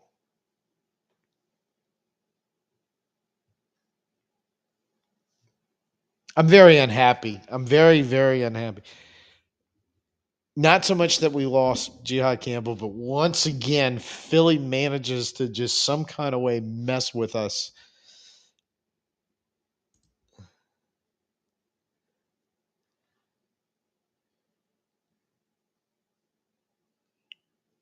A, we tried to trade. What did we offer him?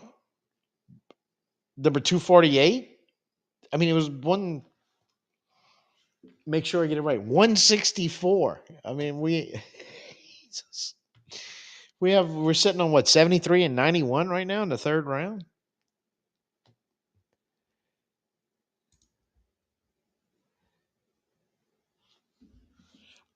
Yeah, that would make some sense. Again, I don't know what his medicals are, but yeah, that would be the best offensive line. Just look, I know they threw the Henderson name out there and all, but I'm just going from Patrick Mahomes. I'm going, please. I'm only getting older here, so if you could you get a few guys up there that could block a little better for me? And the other thing about Kansas City, last year, they were not a good running team. They kind of made it work with just hard nosed 3 yards and a cloud of dust almost running. Um, Probably squeezed the last bit of ability Kareem Hunt has left in his body, but they really weren't a good blocking team. But I always, thought they were. That's fine because they can throw the ball and they can do all the Mahomes thing. And granted, that Philly defensive line was exceptional last year, but still, it was like men among boys there. Just that no answer could not handle a 4-man rush from Philly for 4 quarters. Going, I think a lot was exposed last year in Kansas City, as good as they were about their offensive line playing. I would think Simmons would make sense. And the pick is in, so we will find out in a second.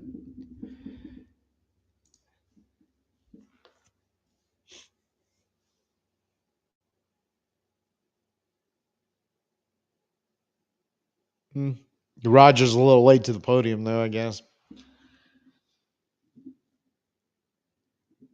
Kind of a bummer night.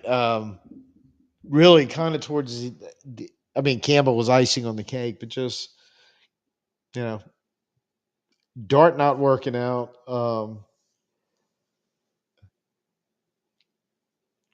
Looking at some of the names coming out late in the first, like Donovan Jackson, a couple others at 40, thought we had a shot. Yeah, that didn't happen.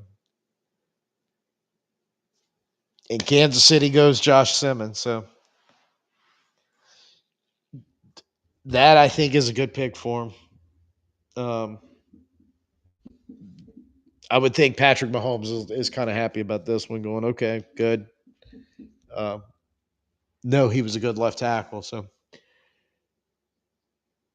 and I, like I said, don't know what the injury status is, but I'm sure they're okay with it.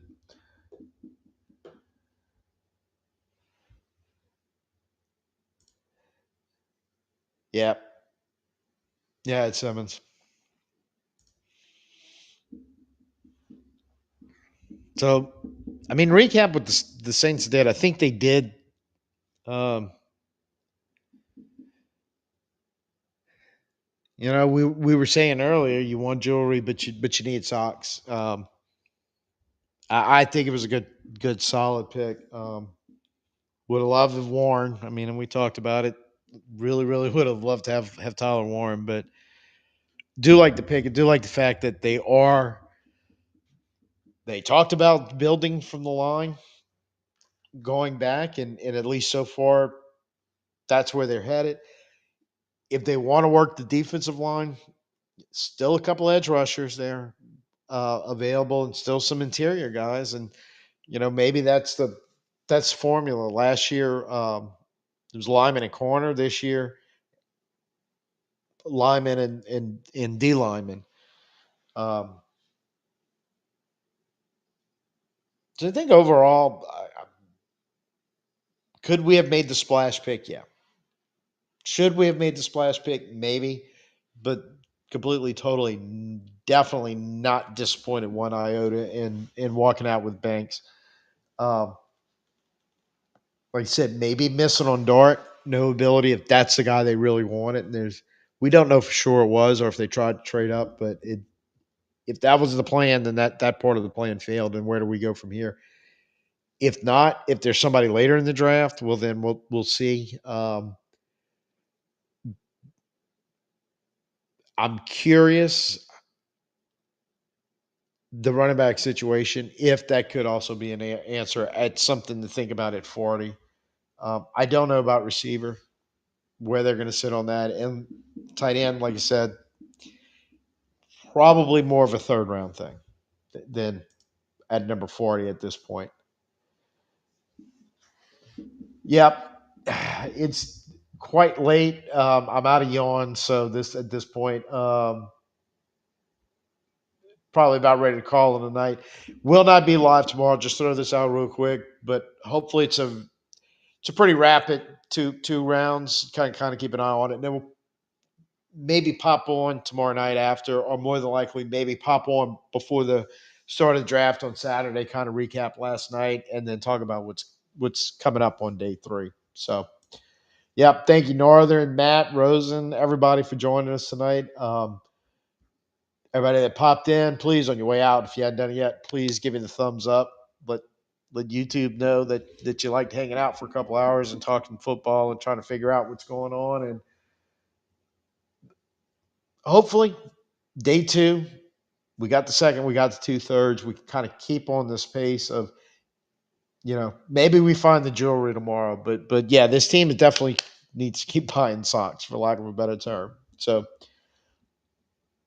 I will thank y'all for joining. Definitely see y'all at a little later in the weekend, and we're going to recap, like I said, probably Saturday. So thank you for joining. Good night, everybody. Peace out, and who dat.